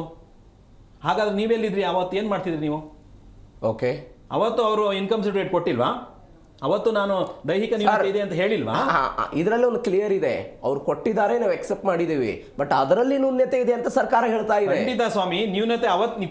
ಫಾರ್ ಎಕ್ಸಾಂಪಲ್ ಸರ್, ಒಂದು ಕುಟುಂಬ XYZ ಎನ್ನುವಂತಹ ಒಂದು ಕುಟುಂಬದ ಆದಾಯ ಪ್ರತಿ ವರ್ಷಕ್ಕೆ 12,000 ರೂಪಾಯಿ ಆದಾಯ ದೃಢೀಕರಣ ಪತ್ರದಲ್ಲಿ ಇದೆ ಅಂತ ಅವತ್ತು ನಮೂದಾಗಿತ್ತು. 12,000 ರೂಪಾಯಿ ಆದಾಯ ಇನ್ಕಮ್ ಸರ್ಟಿಫಿಕೇಟ್ ಆಲ್ರೆಡಿ ಅವರು ಕೊಟ್ಬಿಟ್ಟಿದ್ದಾರೆ, ಅದು ಅಪ್ರೂವ್ ಆಗಿದೆ, ಪಿಂಚಣಿ ಬರ್ತಾ ಇದೆ. ಇರಿ ಸರ್, ಇವತ್ತು ಅವರ 12,000 ರೂಪಾಯಿ ಆದಾಯ ಜಾಸ್ತಿ ಆಗಿರ್ಬೋದು, 25,000 ಆಗಿರ್ಬೋದು. ಈ ಕಾರಣಕ್ಕಾಗಿ ನಾವು ಪರಿಷ್ಕರಣೆ ಅಂತ ಸರ್ಕಾರ ಹೇಳ್ತಾ ಇರೋದು. ಇಲ್ಲ, ನೀವು ಆ ರೀತಿ ಈ ಸಾಮಾಜಿಕ ಭದ್ರತೆಯ ಒಂದು ಇದನ್ನ ನೋಡ್ಲಿಕ್ಕೆ ಸಾಧ್ಯನೇ ಇಲ್ಲ. ಇನ್ನೊಂದು ಎಕ್ಸಾಂಪಲ್ ಹೇಳ್ತೀನಿ ಸರ್. ಈಗ ಉದಾಹರಣೆಗೆ ನಾನು ಅದೇ XYZ ಕುಟುಂಬದ ಉದಾಹರಣೆ ತೆಗೆದುಕೊಂಡ್ರೆ, ಅವರು ಈ ಹಿಂದೆ ಅವರಿಗೆ ಯಾವುದೇ ಸಾಮಾಜಿಕ ಭದ್ರತೆ ಇರಲಿಲ್ಲ. ಇದೀಗ ಅವರ ಕುಟುಂಬದಲ್ಲಿ ಅವರ ಮಗನೋ ಅಥವಾ ಮಗಳು ಒಂದು ಸರ್ಕಾರಿ ನೌಕರಿ ಸಿಕ್ಕಿದೆ. ಆ ಸರ್ಕಾರಿ ನೌಕರಿ ಸಿಕ್ಕ ನಂತರ ಅವ್ರಿಗೆ ಒಂದು ಸಾಮಾಜಿಕ ಭದ್ರತೆ ಸಿಕ್ತು, ಪ್ರತಿ ತಿಂಗಳ ಆದಾಯ ಬರ್ತಾ ಇದೆ. ಸರ್ಕಾರಿ ನೌಕರ ಮಕ್ಕಳ ಪೋಷಕರಿಗೆ ಯಾವುದೇ ಕಾರಣಕ್ಕೂ ಪಿಂಚಣಿ ಹೋಗಬಾರದು ಅನ್ನುವಂತಹ ನಿಯಮ ಇದೆ. ಈ ಕಾರಣಕ್ಕಾಗಿ ಪರಿಷ್ಕರಣೆ ಅಂತಾರೆ. ಅವನು ಸರ್ಕಾರಿ ನೌಕರ ಆಗಿದ್ದು ಅವ್ರ ಪೋಷಕರನ್ನು ನೋಡ್ಕೋತಾ ಇದ್ದಾನೆ ಅಂತ ನೀವು ಸರ್ಟಿಫೈ ಮಾಡಿ ಸ್ವಾಮಿ. ನೋಡ್ಕೋತಿದ್ದಾನ ಅವನು? ಅವನೆಲ್ಲಿದ್ದಾನೆ, ಇವರೆಲ್ಲಿದ್ದಾರೆ, ಅವನು ಇವ್ರು ನೋಡ್ಕೋತಾ ಇದ್ದಾನ, ಆ ಭದ್ರತೆಯನ್ನು ಒದಗಿಸ್ತಾ ಇದ್ದಾನ, ಚೆಕ್ ಮಾಡಿದ್ರ ನೀವು? ಅದೇ ಕಾರಣಕ್ಕೆ ಪರಿಷ್ಕರಣೆ ಮಾಡಿ, ಅದನ್ನ ಮಾಡಿ ನೀವು ಮಾಡ್ಬಿಟ್ಟು ಅವ್ನು ನೋಡ್ಕೋತಾ ಇದ್ರೆ ಅವ್ರ ಜೊತೆಗಿದ್ರೆ ನೀವು ನಿಲ್ಸಿಪ್ಪ. ಅಡ್ರೆಸ್ ಹೇಳಿದ್ರಿ, ಆ ವಿಳಾಸದಲ್ಲಿ ಅವ್ರು ಇಲ್ಲ ಅಂತ. ಯಾರು ಸ್ವಾಮಿ ವಿಳಾಸದಲ್ಲಿ ಇದ್ದೀರಾ? ಇವತ್ತು ರಾಜ್ಯಸಭೆಗೆ ಸೆಲೆಕ್ಟ್ ಮಾಡಿ ಕಳ್ಸಿದಾರಲ್ಲ, ಅವ್ರು ಇಲ್ಲಿ ವಿಳಾಸದಲ್ಲಿ ಇದಾರಾ? ವಿಳಾಸದಲ್ಲಿ ಇದಾರ ಸ್ವಾಮಿ ಅವರು? ನಿಮ್ಗೆ ಯಾವ ವಿಳಾಸನೂ ಬೇಕಾಗಿಲ್ಲ. ಇಲ್ಲಿ ಕೊಡೋ ನೀವು ಜುಜ್ಬಿ 800 ರೂಪಾಯಿ, 200 ರೂಪಾಯಿ, 300 ರೂಪಾಯಿಗೆ ವಿಳಾಸ ದೃಢೀಕರಣ. ಹೌದು, ನಾನು 800 ರೂಪಾಯಿ ತಗೊಳಕ್ ಈ ವಿಳಾಸ ಕೊಟ್ಟಿದ್ದೀನಿ, ನಾನು ಊರ್ ಅದೇನೆ, ನಾನು ಊರ್ಲಿ ಇರಕ್ಕಾಗಲ್ಲ. 800 ರೂಪಾಯಿ ಜೀವನ ಮಾಡಕ್ಕಾಗತ್ತಾ? ನೀವು ಮಾಡ್ತೀರಾ? ಆ 800 ರೂಪಾಯಿ ಜೀವನ ಮಾಡಕ್ಕಾಗಲ್ಲ, ನಾನು ಇನ್ನೇನೋ ಮಾಡ್ಬೇಕು, ಬೇರೆ ಕಡೆ ಹೋಗ್ತೀನಿ ನಾನು. ಇವತ್ತು ಯಾರು ವಲಸೆ ಇಲ್ಲ ಹೇಳಿ? ಇವತ್ತು ಯಾರು ವಲಸೆ ಇಲ್ಲ? ಸಹಜವಾಗಿ ಹೋಗ್ತಾರೆ. ಸಹಜವಾಗಿ ನಾನು ಬದುಕಬೇಕು ಅಂದ್ರೆ 800 ರೂಪಾಯಿ ಬದುಕಕ್ ಆಗಲ್ವಲ್ಲ, ಇನ್ನೊಂಚೂರು ಏನಾರ ಮಾಡ್ಬೇಕಲ್ಲ ಜೊತೆಗೆ. ಅದಕ್ಕೋಸ್ಕರ ನಾನು ಎಲ್ಲೋ ಬೇರೆ ಕಡೆ ಬಂದಿದ್ದೀನಿ. ಹಾಗಂತ ನೀನು ಅಡ್ರೆಸ್ ಅಲ್ಲೇ ಇಲ್ಲ ಅಂದ್ಬಿಟ್ರೆ ಮನೆ ನಂದೇನಾ? ಆ ಊರು ನಂದೇನಾ? ಹಿಂದೆ ಒಂದು ವ್ಯವಸ್ಥೆ ಇತ್ತು. ಈ ಪಡಿತರ ವಿತರಣೆಯಲ್ಲಿ ರೇಷನ್ ಕೊಡ್ತಾರಲ್ವಾ, ಅಕ್ಕಿ, ಗೋಧಿ ಇತ್ಯಾದಿ ಕೊಡ್ತಾರಲ್ಲ, ಹಿಂದೆ ಒಂದು ವ್ಯವಸ್ಥೆ ಇತ್ತು. ಏನಿತ್ತು ಅಂತ ಹೇಳಿದ್ರೆ, ಈಗ ಸಹಜವಾಗಿ ಉತ್ತರ ಕರ್ನಾಟಕದ ಉದಾಹರಣೆ, ಕಲಬುರಗಿ ಅಥವಾ ಹುಬ್ಬಳ್ಳಿ, ಧಾರವಾಡ, ಬೆಳಗಾವಿ ಈ ಭಾಗದ ಜನ ಗೋವಾ ಮತ್ತು ಮಹಾರಾಷ್ಟ್ರಕ್ಕೆ ವಲಸೆ ಹೋಗ್ತಾರೆ ಕೆಲಸದ ಕಾರಣಕ್ಕಾಗಿ. ಅವರು ಪ್ರತಿ ತಿಂಗಳು ಕೂಡ ರೇಷನ್ ತೆಗೆದುಕೊಳ್ಳೋದಕ್ಕೆ ಗೋವಾದಿಂದ, ಮಹಾರಾಷ್ಟ್ರದಿಂದ ಬರೋದಕ್ಕೆ ಸಾಧ್ಯ ಆಗ್ತಾ ಇರಲಿಲ್ಲ. ಅವ್ರೇನ್ ಮಾಡ್ತಾ ಇದ್ರು, ತಮ್ಮ ರೇಷನ್ ಕಾರ್ಡ್ ಅನ್ನು ಕೊಟ್ಟು ಪಕ್ಕದ ಮನೆಯಿಂದ ಅವರೇನೋ ರೇಷನ್ ಕಾರ್ಡ್ ತೆಗೆದುಕೊಳ್ಳೋ ಪ್ರಯತ್ನ ಆಗ್ತಾ ಇತ್ತು. ಹೀಗೆ ವಲಸೆ ಹೋದವರಿಗೆ ರೇಷನ್ ಸಿಗಬಾರದು ಅನ್ನೋ ಕಾರಣಕ್ಕಾಗಿ ಸರ್ಕಾರದವರು ಏನ್ ಮಾಡಿದ್ರು, ಆ ಕುಟುಂಬದ ಸದಸ್ಯರೊಬ್ಬರ ಕಡ್ಡಾಯ ಬಯೋಮೆಟ್ರಿಕ್ ಬೇಕು ಅಂತ ಹೇಳಿದ್ರು. ಕಡ್ಡಾಯ ಬಯೋಮೆಟ್ರಿಕ್ ಮಾಡಲಾಯಿತು. ಹೌದು, ಹೌದು, ಇದು ಪರಿಷ್ಕರಣೆ ಅಂತಾರೆ ಸರ್ಕಾರ. ಸರ್ ಈಗ ನಾನು ಅದೇ ತರ ನಾನು ಮುಂದುವರ್ಕೊಂಡು ಹೋದ್ರೆ ಸರ್, ಯಾವ್ದಾದ್ರು ಒಂದು ಕುಟುಂಬ ಒಂದು ಗ್ರಾಮದಿಂದ ವಲಸೆ ಹೋಗುತ್ತೆ ಅಂದ್ರೆ ಆ ಗ್ರಾಮ ಪಂಚಾಯತಿ ಇವರು ಒಂದು ಗುರುತಿನ ಕಾರ್ಡ್ ಕೊಡ್ಬೇಕು ಅವ್ರಿಗೆ. ನೀವು ಎಲ್ಲಿ ವಲಸೆ ಹೋಗ್ತಿದ್ದೀರಿ, ನಿಮ್ಗೆ ಎಷ್ಟು ಜನ ಮಕ್ಳಿದಾರೆ, ಮಕ್ಳನ್ನ ಕರ್ಕೊಂಡು ಹೋಗ್ತಿದ್ದೀರಾ, ಮಕ್ಳು ನೀವು ಅಲ್ಲಿ ಹೋಗಿ ಶಾಲೆಗೆ ಸೇರಿಸದ ಇತ್ಯಾದಿ ನಿಯಮಗಳಿದೆ, ಮಾಡ್ತಿದ್ದೀರಾ ನೀವು? ಯಾರಾದ್ರೂ ಒಬ್ರು ಗುರುತಿನ ಪತ್ರ ಕೊಟ್ಟಿದ್ದೀರಾ? ಆ ಗುರುತಿನ ಪತ್ರ ನನ್ನ ಅಡ್ರೆಸ್ ಅದೇ ಅಲ್ವಾ? ಮತ್ತೆ ನಾನು ಹೇಳ್ತೀನಿ, ನೀವು ಬಯೋಮೆಟ್ರಿಕ್ ಮಾಡಿದಿರಲ್ಲ, ಅವ್ನು ಈ ಇಡೀ ಭಾರತದಲ್ಲಿ ಎಲ್ಲೇ ಇದ್ರೆ ಅವ್ನು ಅಕ್ಕಿ ತಗೊಳಕ್ ಸಾಧ್ಯ ಆಗಲ್ಲ. ಈಗ ಒನ್ ನೇಷನ್ ಮಾಡಿದ್ದಾರೆ, ಆ ಮಾತು ಬೇರೆ. ಅದಕ್ಕಿಂತ ಮೊದಲು ಇದ್ದಂತಹ ಕಲ್ಪನೆ ಅದೇ ತರ ಮಾಡಿ ಇದನ್ನು ನಾನು ಆ ಅಡ್ರೆಸ್ ಅಲ್ಲಿ ಇಲ್ಲಪ್ಪ, ಎಲ್ಲೋ ಇದೀನಿ, ನಾನು ಬದುಕಿದೀನಿ ಅಂತ ನಾನು ಸರ್ಟಿಫಿಕೇಟ್ ಕೊಟ್ಟರೆ ಸಾಕಲ್ಲ ನಿಮ್ಗೆ? ಅಲ್ಲೇ ತಗೊಳ್ಳಿ ನನ್ನ ಬಯೋಮೆಟ್ರಿಕ್, ಅಲ್ಲೇ ಕೊಡಿ, ಯಾರು ಬೇಡ ಅಂತಾರೆ. ಬರ್ತೀನಿ ಸರ್. ನಾವು ಮಾತನಾಡ್ತಾ ಇದ್ವಿ, ಈ ಪಿಂಚಣಿ ಸಿಗಬೇಕಂದ್ರೆ ಇಲ್ಲಿಯೂ ಕೂಡ ಭ್ರಷ್ಟಾಚಾರ ಇದೆ ಅಂತ ನೀವು ಅವಾಗಲೇ ಅದ್ರ ಬಗ್ಗೆ ಉಲ್ಲೇಖ ಮಾಡ್ತಾ ಇದ್ರಿ. ಈಗ ಯಾರೋ ಕೆಲವೊಂದಿಷ್ಟು ಜನರಿಗೆ ತಹಶೀಲ್ದಾರ್ ಕಚೇರಿಗೆ ಹೋಗೋದಕ್ಕೆ ಸಾಧ್ಯ ಇಲ್ಲ, ಯಾರೋ ಕೆಲವೊಂದಿಷ್ಟು ಜನರಿಗೆ ಅವರ ಅಕೌಂಟ್ಗೆ ಜಮೆ ಆಗುವಂಥ ಹಣವನ್ನು ತೆಗೆಸ್ಕೊಂಡು ಬರೋದಕ್ಕೆ ಬ್ಯಾಂಕಿಗೆ ಹೋಗೋದಕ್ಕೆ ಸಾಧ್ಯ ಇಲ್ಲ, ಪೋಸ್ಟ್ ಆಫೀಸ್ಗಳಿಗೆ ಹೋಗೋದಕ್ಕೆ ಸಾಧ್ಯ ಇಲ್ಲ. ಇಲ್ಲಿ ವ್ಯಾಪಕವಾದಂಥ ಭ್ರಷ್ಟಾಚಾರ ನಡೀತಿದೆ, ಕಮಿಷನ್ ನಡೀತಿದೆ ಅಂತ. ಹೌದು, ಹೆಂಗೆ ನಡೀತಿದೆ? ಅಲ್ಲ, ಈಗ ನೀವು ಹೇಳಿದ್ರಿ ಯಾವ ರೀತಿ ನಡೀತಾ ಇದೆ. ಈ ಉದಾಹರಣೆಗೆ ವೃದ್ಧಾಪ್ಯ ವೇತನ ಕೊಡ್ತಾರೆ, 80 ವರ್ಷ 85 ವರ್ಷ ಹೇಳ್ತಾರೆ. ಅವರು ಅಲ್ಲಿಗೆ ಬ್ಯಾಂಕಿಗೆ ಹೋಗೋಕ್ಕಾಗೋದಿಲ್ಲ, ಪೋಸ್ಟ್ ಆಫೀಸ್ಗೂ ಹೋಗೋಕ್ಕಾಗಲ್ಲ, ಅವ್ರು ಮನೆಯಲ್ಲೇ ಇರಬೇಕು. ಅವ್ರು ಹೆಂಗೆ ಬ್ಯಾಂಕಿಂದ ಹೋಗಿ ದುಡ್ಡು ಡ್ರಾ ಮಾಡ್ಕೊಳಕ್ಕಾಗತ್ತೆ? ಈ ಥರ ಸಮಸ್ಯೆ ಇದೆ. ಸೊ ಅಂಥ ಅವ್ರಿಗೆ ಜಾಸ್ತಿ ಈ ಥರ ಎಫೆಕ್ಟ್ಗಳಾಗ. ಆಮೇಲೆ ಪೋಸ್ಟ್ ಆಫೀಸ್ ಕೆಲವ್ರು ಹೋಗಲೇಬೇಕು, ಹೋಗೋಕ್ಕಾಗದೇ ಇರೋರಿಗೆ ಪೋಸ್ಟ್ ಮ್ಯಾನ್ ಬರ್ತಾನೆ, ಅವನಿಗೆ ಕಮಿಷನ್ ಕೊಡಲಿಲ್ಲ ಅಂತ ಹೇಳಿದ್ರೆ ಆ ವ್ಯಕ್ತಿ ಸತ್ತೇ ಹೋಗಿದ್ದಾನೆ ಅಂತ ಸುಮ್ಮನೆ ಅವನು ಎಂಡೋರ್ಸ್ಮೆಂಟ್ ಕೊಟ್ಟರೆ ಮುಗಿದೋಯ್ತು. ಆ ವ್ಯಕ್ತಿ ಸತ್ತಿದ್ದಾನೆ, ಇಲ್ಲ ಆ ವ್ಯಕ್ತಿ ಆ ವಿಳಾಸದಲ್ಲಿ ವಾಸ ಮಾಡ್ತಾ ಇಲ್ಲ ಅಂತ ಒಂದು ಎಂಡೋರ್ಸ್ಮೆಂಟ್ ಕೊಟ್ಬಿಡ್ತಾರೆ, ವಾಪಸ್ ಕಳಿಸ್ಬಿಡ್ತಾರೆ. ಅವ್ರು ಅದನ್ನು ರಿವ್ಯೂ ಮಾಡಿಸ್ಕೋಬೇಕು ಅಂದರೆ ಅವ್ನು ನಾನು ಬದುಕಿದ್ದೀನಿ ಅಂತ ಅವ್ನು ಪ್ರೂವ್ ಮಾಡೋ ಅಷ್ಟೊಳಗಡೆ ಅವ್ನು ತಲೆ ಕೆಟ್ಟೋಗ್ಬಿಡ್ತಾನೆ. ಈ ಥರ ಮಾಡ್ತಾರೆ. ಅದೇ ನೀವು ದಿನ ಬಂದಾಗೆಲ್ಲ 50-100 ರೂಪಾಯಿ ಕೊಟ್ಬಿಟ್ರೆ ಆರಾಮಾಗಿ ಏನು ಅಬ್ಜೆಕ್ಷನ್ಸ್ ಇಲ್ಲ, ದುಡ್ಡು ಕೊಟ್ಬಿಟ್ಟು ಹೋಗ್ಬಿಡ್ತಾರೆ. ಬಟ್ ಅಂತಹ ಪ್ರಮಾಣದ ಕಾರಣಕ್ಕಾಗಿ ಅನರ್ಹರ ಸಂಖ್ಯೆ ಜಾಸ್ತಿ ಆಗಿದೆ ಅಂತಿದ್ದೀರಾ ನೀವು? ಆ ಪ್ರಮಾಣಕ್ಕಲ್ಲ. ಈ ನಮ್ಮಲ್ಲಿ ಏನಾಗುತ್ತೆ ಗೊತ್ತಾ, ಒಂದು ಈ ಪ್ರಜಾಪ್ರಭುತ್ವದ ಒಂದು ಆ ಮೆಕಾಲೆ ಏನೋ ಲಾರ್ಡ್ ಮೌಂಟೇನ್ ಯಾರೋ ನಮ್ಮನಿಗೆ ಡೆಮಾಕ್ರಸಿ ಪ್ರಜಾಪ್ರಭುತ್ವ ಕೊಟ್ಟು ಹೋಗುವಾಗ ಹೇಳಿದರು, ಭಾರತದಲ್ಲಿ ಪ್ರಜಾಪ್ರಭುತ್ವ ಲಾರ್ಡ್ ಮೌಂಟ್ ಬ್ಯಾಟನ್, ಆಯಿತಾ, ಹೆಸರು ಅಷ್ಟೊಂದು ಜ್ಞಾಪಕ ಇಲ್ಲ, ಸ್ವಾತಂತ್ರ್ಯ ಕೊಟ್ಟು ಆವಾಗ ನಮಗೆ ಏನೋ ನಮ್ಮ ಪ್ರಜಾಪ್ರಭುತ್ವದಲ್ಲಿ ಕುಸಿಯತ್ತೆ ಅಂತ ಹೇಳಿದ್ದಾರೆ. ಈಗ ಮೋಸ್ಟ್ಲಿ ನಮಗೆ 80 ವರ್ಷ ಆಗಿದೆ ಅನಿಸುತ್ತೆ, 80 ವರ್ಷ ಆಗ್ತಾ ಬಂದಿದೆ ಸ್ವಾತಂತ್ರ್ಯ. ಈಗಲೂ ನಮಗೆ ಸಾಮಾಜಿಕ ಭದ್ರತೆ ಅಂದರೆ ಹಿರಿಯ ನಾಗರಿಕರಿಗೆ ಮತ್ತು ವೃದ್ಧಾಪ್ಯರಿಗೆ ಮತ್ತು ಅಂಗವಿಕಲರಿಗೆ ಇವತ್ತು ಅವರಿಗೆ ಒಂದು ಅವರ ಜೀವನಕ್ಕೆ ಈಗಲೂ ಅವರಿಗೆ ಒಂದು 3 ಹೊತ್ತು ಊಟ ಸಿಗ್ತಾ ಇಲ್ಲ ಅಂತ ಹೇಳಿದ್ರೆ ನಾವು ಪ್ರಜಾಪ್ರಭುತ್ವದಲ್ಲಿ ಇದೀವಾ ಅಂತ ಒಂದು ಪ್ರಶ್ನೆ ಬರುತ್ತೆ. ಇವ್ರನ್ನ ನೋಡ್ಕೋಬೇಕಾಗಿರೋರು ಯಾರು, ಅವ್ರು ಹೇಗೆ ಒಂಟಿಯಾದರು, ಯಾಕೆ ಅವ್ರ ಮಕ್ಕಳು ಏನಾದರು, ಯಾಕೆ ಅವರಿಗೆ ಈ ಪರಿಸ್ಥಿತಿ ಅನ್ನೋ ಬಗ್ಗೆ ಯಾರು ಯೋಚನೆ ಮಾಡ್ತಾ ಇಲ್ಲ. ನಾವು ಅದನ್ನು ಅವ್ರನ್ನ ವೋಟ್ ಬ್ಯಾಂಕಾಗಿ ನೋಡ್ತಾ ಇದ್ದೀವಿ. ಅವ್ರನ್ನ ನಮ್ಮ ತಂದೆ ತಾಯಿ, ನಮ್ಮ ಅಜ್ಜ ಅಂತ ನಮ್ಮವ್ರು ಯಾರೂ ನೋಡ್ತಾ ಇಲ್ಲ. ಇಲ್ಲಿ ಅದು ಬಂದಿರೋದು. ಈಗ ಡೆನ್ಮಾರ್ಕ್ ಆ ಕಡೆ ಎಲ್ಲ ಹೋಗಿ, ರಷ್ಯಾದಲ್ಲಿ ಹೋಗಿ ಅವ್ರು ಸಾಯೋ ತನಕ ಅವ್ನು ಕೆಲಸ ಮಾಡ್ತಾನೆ, ಮೆಟ್ರೋ ಡ್ರೈವರ್ ಆಗ್ತಾನೆ, ಅವನು ಅಂದರೆ ಫಿಸಿಕಲಿ ಎಬಿಲಿಟಿ ಇರೋ ತನಕನೇ ಕೆಲಸ ಮಾಡ್ತಾನೆ. ಅವ್ರಿಗೆ ಏನು ಪೆನ್ಷನ್ನು ಏನೂ ಬೇಕಾಗಿಲ್ಲ, ಅಲ್ಲಿ ಭ್ರಷ್ಟಾಚಾರ ಇಲ್ಲ. ಇಲ್ಲಿ ಯಾಕೆ ಈ ಥರ ಬರ್ತಾ ಇದೆ? ಯಾಕೆ ಅಂದರೆ ಇವರು ಅವರ ವೋಟ್ ಬ್ಯಾಂಕ್, ಅವರ ಓಟ್ಗೋಸ್ಕರ ಅವ್ರನ್ನ ವೋಟ್ ಬ್ಯಾಂಕಾಗಿ ನೀವು ವೋಟ್ ಬ್ಯಾಂಕ್ ಅಂತ ಹೇಳ್ತಾ ಇರೋ ಕಾರಣಕ್ಕಾಗಿ ಹೇಳ್ತಾ ಇದ್ದೀನಿ ಸರ್. ಅನೇಕ ಜನ ಹಿರಿಯರು ನೀವು ಹಳ್ಳಿಗಳಲ್ಲಿ ಹೋಗಿ ಮಾತನಾಡಿಸಿದಾಗ, ಯಡಿಯೂರಪ್ಪನವರು ಸರ್ಕಾರ ಇದ್ದಾಗ ನಮಗೆ ಸಂಧ್ಯಾ ಸುರಕ್ಷಾ ಯೋಜನೆ ಶುರುವಾಯಿತು, ಇತ್ಯಾದಿ ಆಯಿತು. ನಮಗೆ ಅವರು 1000 ರೂಪಾಯಿ ಇದ್ದಿದ್ದನ್ನು 1200 ಏರಿಕೆ ಮಾಡಿದ್ರು, ಭಾಗ್ಯಲಕ್ಷ್ಮಿ ಬಾಂಡ್ ಕೊಟ್ಟರು ಅನ್ನೋ ಕಾರಣಕ್ಕಾಗಿ ಹೆಣ್ಮಕ್ಳು. ಸೊ ಒಳ್ಳೆಯದೇ ಅದು. ಅಲ್ಲ, ನಾನು ಹೇಳ್ತಾ ಇರೋದು ರಾಜಕೀಯ ಪಕ್ಷಗಳಿಗೆ ಇವರೆಲ್ಲರೂ ಕೂಡ ವೋಟ್ ಬ್ಯಾಂಕ್ ಆಗಿ ಹೆಂಗೆ ಕನ್ವರ್ಟ್ ಆಗ್ತಾರೆ ಅನ್ನೋದು ಒಂದು ಜಸ್ಟ್ ಎಕ್ಸಾಂಪಲ್ ಇದು. ಈಗ ಒಂದು ನೀವು ಆರ್ಥಿಕವಾಗಿ ನೀವು ಸಬಲೀಕರಣ ಆಗ್ಬಿಟ್ರೆ ಆಯಿತಾ, ನೀವು ಏನು ಮಾಡ್ತೀರಾ, ನೀವು ಯೋಚನೆ ಮಾಡ್ತೀರಾ ವೋಟ್ ಯಾರಿಗೆ ಹಾಕಬೇಕು ಅಂತ. ಕರೆಕ್ಟು. ಈಗ ನೀವು ಆರ್ಥಿಕವಾಗಿ ನೀವು ಸಬಲೀಕರಣ ಆಗಲಿಲ್ಲ ಅಂದರೆ ನಿಮ್ಗೇನಾಗ್ತದೆ, ಈಗ ಈ ಸಮಾಜ ಈ ಸೋಷಿಯಲ್ ಅಂದರೆ ನಮ್ಮ ಸಮಾಜಶಾಸ್ತ್ರದಲ್ಲಿ 2 ಬರ್ತಿರೋ, ಒಂದು ಆಳು ಮತ್ತು ಒಂದು ಅರಸ. ಕರೆಕ್ಟು. ಆಯಿತಾ, ಈಗ ನಾನು ಅರಸನಾಗಿರ್ಬೇಕಂದ್ರೆ ನಾನು ಆಳಾಗಿರಬೇಕು, ಆಳು ಬೇಕು. ಆಳು ಇಲ್ಲದೆ ನಾನು ಅರಸ ಆಗೋಕ್ಕಾಗಲ್ಲ. ಸೊ ಇಲ್ಲೂ ಹಂಗೆ ಇದೆ. ಒಬ್ಬ ಬಡವರಿದ್ದರೆ ಬಡತನ, ನಾನು ಇದನ್ನು ಕೇಳೋದು, ಇವರು ಇಷ್ಟು ಜನನು ಬಡತನನೇ. ಈ ಬಡವರಿದ್ದರೆ ಇವರು ನನಗೆ ಓಟ್ ಹಾಕ್ತಾರೆ, ಇವ್ರನ್ನ ನಾನು ಡೈವರ್ಟ್ ಮಾಡ್ಕೋಬೋದು, ನಾನು ವೋಟ್ ಬ್ಯಾಂಕಾಗಿ ಮಾಡ್ಕೋಬೋದು. ಅವ್ರೇನಾದ್ರು ಆರ್ಥಿಕವಾಗಿ ಸಬಲೀಕರಣ ಆಗ್ಬಿಟ್ರೆ ಅವರು ನನ್ನ ಮಾತು ಕೇಳಲ್ಲ. ಕರೆಕ್ಟು. ಅಂದರೆ ಅವರನ್ನು ಹಾಗೆ ಆ ಸ್ಥಿತಿಯಲ್ಲೇ ಮುಂದುವರಿಸುವಂಥ ವ್ಯವಸ್ಥೆ ಇದು ಅಂತ. ಹೌದು, ವ್ಯವಸ್ಥೆ. ಸೊ ಹಾಗಾಗಿ ಅವರು ಅದೇ ಥರ ಇರ್ತಾರೆ, ಹಾಗಿರುತ್ತೆ. ಸೊ ಇದನ್ನು ನೀವು ಹೇಗೆ ಬೇಕಾದರೂ ಉಪಯೋಗಿಸ್ಕೋಬೋದು. ಓಕೆ, ಆಯಿತಾ. ಅದೇ ನೀವು ಡೆನ್ಮಾರ್ಕ್ ಈ ಕಡೆ ಅಲ್ಲಿ ಹೋಗಿ ಈ ಥರ ಕೆಲವು ಡೆನ್ಮಾರ್ಕ್ ಸ್ವೀಡನ್ ಈ ಥರ ಇಲ್ವೇ ಇಲ್ಲ, ಎಲ್ಲರೂ ಅಲ್ಲಿ ಬಟ್ ನನ್ನ ಪ್ರಶ್ನೆ ಇರೋದು ಸರ್, ಮಾಸಿಕವಾಗಿ ಹೀಗೆ ಹಣವನ್ನು ಏಕಾಏಕಿಯಾಗಿ ನಿಲ್ಲಿಸೋದ್ರಿಂದ ಸಹಜವಾಗಿ ಸಾಲದ ಮೊರೆ ಹೋಗಬೇಕಾಗುತ್ತೆ. ಈಗ ವಯಸ್ಸಾದವರಾಗಿರ್ಬೋದು, ಅದಾದ ನಂತರ ವಿಧವಾ ವೇತನವನ್ನು ಪಡೆದುಕೊಳ್ಳೋ, ಈಗ ಅದ್ರ ಮೇಲೆ ಯಾರೋ ಡಿಪೆಂಡೆನ್ಸಿ ಇರ್ತಾರೆ.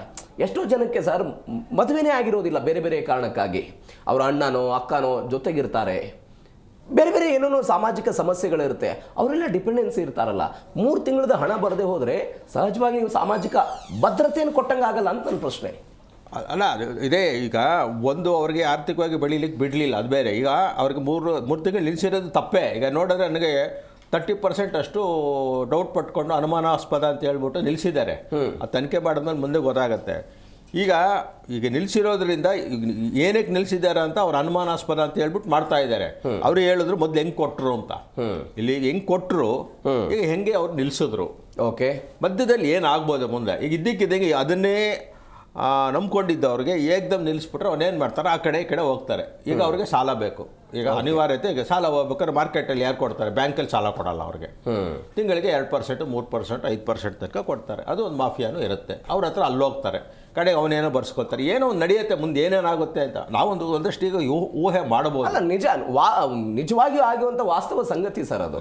ಸರ್, ಎಷ್ಟೋ ಸಂಘಟನೆಗಳು ಬೆಂಗಳೂರಲ್ಲಿ ಇವತ್ತು ನಾನು ನೋಡಿದೆ, ಸೆಲ್ಫ್ ಹೆಲ್ಪ್ ಗ್ರೂಪ್ಗಳು ಅಥವಾ ಮಾಡಿಕೊಂಡು ನಿಮಗೆ ಬಡ್ಡಿ ವ್ಯಾಪಾರ ಮಾಡೋರು ತುಂಬ ಜನ, ಅಕ್ರಮವಾಗಿ ಬಡ್ಡಿ ವ್ಯಾಪಾರ ಮಾಡೋರು ಇದ್ದಾರೆ. ಸೊ ಅವ್ರನ್ನ ಎನ್ಕರೇಜ್ ಮಾಡೋದಕ್ಕೆ, ಅವ್ರನ್ನ ಪ್ರೇರೇಪಣೆ ಮಾಡೋದಕ್ಕೆ ಇದು ಒಂಥರ ಇಂಡೈರೆಕ್ಟಾಗಿ ಆಗಿ ಇರೋ ಒಂದು ಮಾರ್ಗ ಇರ್ಬೋದು ಅಂತಲೂ ನಾನು ಹೇಳ್ತೀನಿ. ಎಸ್ ಸರ್, ಬರ್ತೀನಿ. ಅದರ ಜೊತೆಗೆ ಹೈಕೋರ್ಟ್ನ ವಕೀಲರಾಗಿರುವಂತಹ ಅಮೃತೇಶ್ ಅವರು ಕೂಡ ನಮ್ಮನ್ನು ಜಾಯ್ನ್ ಆಗಿದ್ದಾರೆ. ಸರ್ ನಮಸ್ಕಾರ, ಕಾರ್ಯಕ್ರಮಕ್ಕೆ ಸ್ವಾಗತ. ಎಸ್, ನೀವು ಬರೋದಕ್ಕಿಂತ ಮೊದಲಿಂದಲೂ ಕೂಡ ನಾವು ಚರ್ಚೆ ಮಾಡ್ತಾ ಇದ್ದೀವಿ ಸರ್. ಕರ್ನಾಟಕ ರಾಜ್ಯ ಸರ್ಕಾರ ಕಳೆದ 3 ತಿಂಗಳಿಂದ 16 ಲಕ್ಷ ಜನ ವಿಧವಾ ವೇತನ, ಅದಾದ ನಂತರ ಸಂಧ್ಯಾ ಸುರಕ್ಷಾ, ವೃದ್ಧಾಪ್ಯ, ಅದರ ಜೊತೆಗೆ ಅಂಗವಿಕಲರಿಗೆ ಬರ್ತಾ ಇದ್ದಂತಹ ಮಾಸಿಕ ಪಿಂಚಣಿ ನಿಲ್ಲಿಸಿಬಿಟ್ಟಿದ್ದಾರೆ ಅಂತ. ಕಾನೂನಲ್ಲಿ ಅವಕಾಶ ಇದೆಯಾ ಹೀಗೆ ಏಕಾಏಕಿಯಾಗಿ ನಿಲ್ಲಿಸೋದಕ್ಕೆ? ನೋಡಿ, ಕಾನೂನಿನ ಇದಲ್ಲ, ಇದು ಸೋಷಿಯಲ್ ಸೆಕ್ಯೂರಿಟಿ, ಓಕೆ, ಸಾಮಾಜಿಕ ರಕ್ಷಣೆಗಾಗಿ ಕೊಡುವಂತಹದ್ದು. ಒಂದು ಮಾರಲ್ ರೆಸ್ಪಾನ್ಸಿಬಿಲಿಟಿ ಒಂದು ಗೌರ್ಮೆಂಟಿಗೆ ಇರ್ತದೆ. ಓಕೆ, ಹಾಗೇನೆ ನೀವು ಒಂದು ನಿಮ್ಮ ಜವಾಬ್ದಾರಿಯನ್ನು ಅರ್ಥ ಮಾಡ್ಕೋಬೇಕು. ಇಲ್ಲಿ ಏನಾಗಿದೆ, ಈ ವರ್ಗ ಇದೆಯಲ್ಲ, ಏನು ನೀವು ಸಂಧ್ಯಾ ಸುರಕ್ಷಾ ಹೇಳಿದ್ರಿ, ಸೀನಿಯರ್ ಸಿಟಿಜನ್ಸ್ದು ಇದನ್ನು ಹೇಳಿದ್ರಿ, ಮತ್ತು ಅಂಗವಿಕಲರದು ಇದು ಹೇಳಿದ್ರಿ, ಇವರೆಲ್ಲ ಒಂದು ಅನ್ಆರ್ಗನೈಸ್ಡ್ ಸೆಕ್ಟಾರ್ ಇದ್ದ ಹಾಗೆ. ನೀವು ಇದನ್ನೇ ನೀವು ಸರ್ಕಾರಿ ನೌಕರಿ 3 ತಿಂಗಳು ನಿಲ್ಲಿಸಿ ನೋಡೋಣ, ಪ್ರತಿಭಟನೆ ಮಾಡ್ತಾರೆ ಸರ್. ಹಾಂ, ಯಾಕೆ ಅಂದರೆ ಅವ್ರಿಗೊಂದು ಆರ್ಗನೈಸ್ಡ್ ಯೂನಿಯನ್ ಇದೆ. ಅರ್ಥ ಆಯ್ತದಲ್ಲ? ಅದನ್ನು ಪ್ರಶ್ನೆ ಮಾಡೋರಿಗೆ ಒಂದು ಟೀಮ್ ಇದೆ, ಅವ್ರಿಗೆ ಟೀಮ್ ಇದೆ. ಇಲ್ಲಿ ಅದಿಲ್ಲ, ಇಲ್ಲಿ ಇದಿಲ್ಲ. ಆಮೇಲೆ ಅವರು ನೋಡ್ತಾರೆ ಯಾರು ವೀಕ್ ಸೆಕ್ಷನ್ ಇರ್ತದೆ, ಅಲ್ಲಿ ನಾವು ಅದನ್ನು ದುಡ್ಡನ್ನು ಕದಿಬಹುದು ಅಂತ. ಇದೇನು ಕಳ್ತನನೇ ರೀ ಒಂದು ರೀತಿಯಲ್ಲಿ ಸರ್ಕಾರದ ವಿಚಾರಗಳು. ಈಗ ಇವತ್ತು ಗೃಹಲಕ್ಷ್ಮಿದೇನೋ 2 ತಿಂಗಳದ್ದು ಕೊಟ್ಟಿಲ್ಲ, 2 ತಿಂಗಳು ಕೊಟ್ಟಿಲ್ಲ ಅಂತ ಇದು ಎಷ್ಟು ಆಗಲೇ 1.5 ವರ್ಷದಿಂದ ನಾನು ಕೇಳ್ತಾನೆ ಇದ್ದೀನಿ. ಒಂದು ವಿಧಾನಸಭೆ ಇದರಲ್ಲಿ ಎಲ್ಲಿ ಐ ಥಿಂಕ್ ಬೆಳಗಾವಿನಲ್ಲಿ ಯಾರೋ ಕಂಡುಹಿಡಿದ್ರು ಇಷ್ಟು ತಿಂಗಳಾಗಿದೆ ಬಂದು.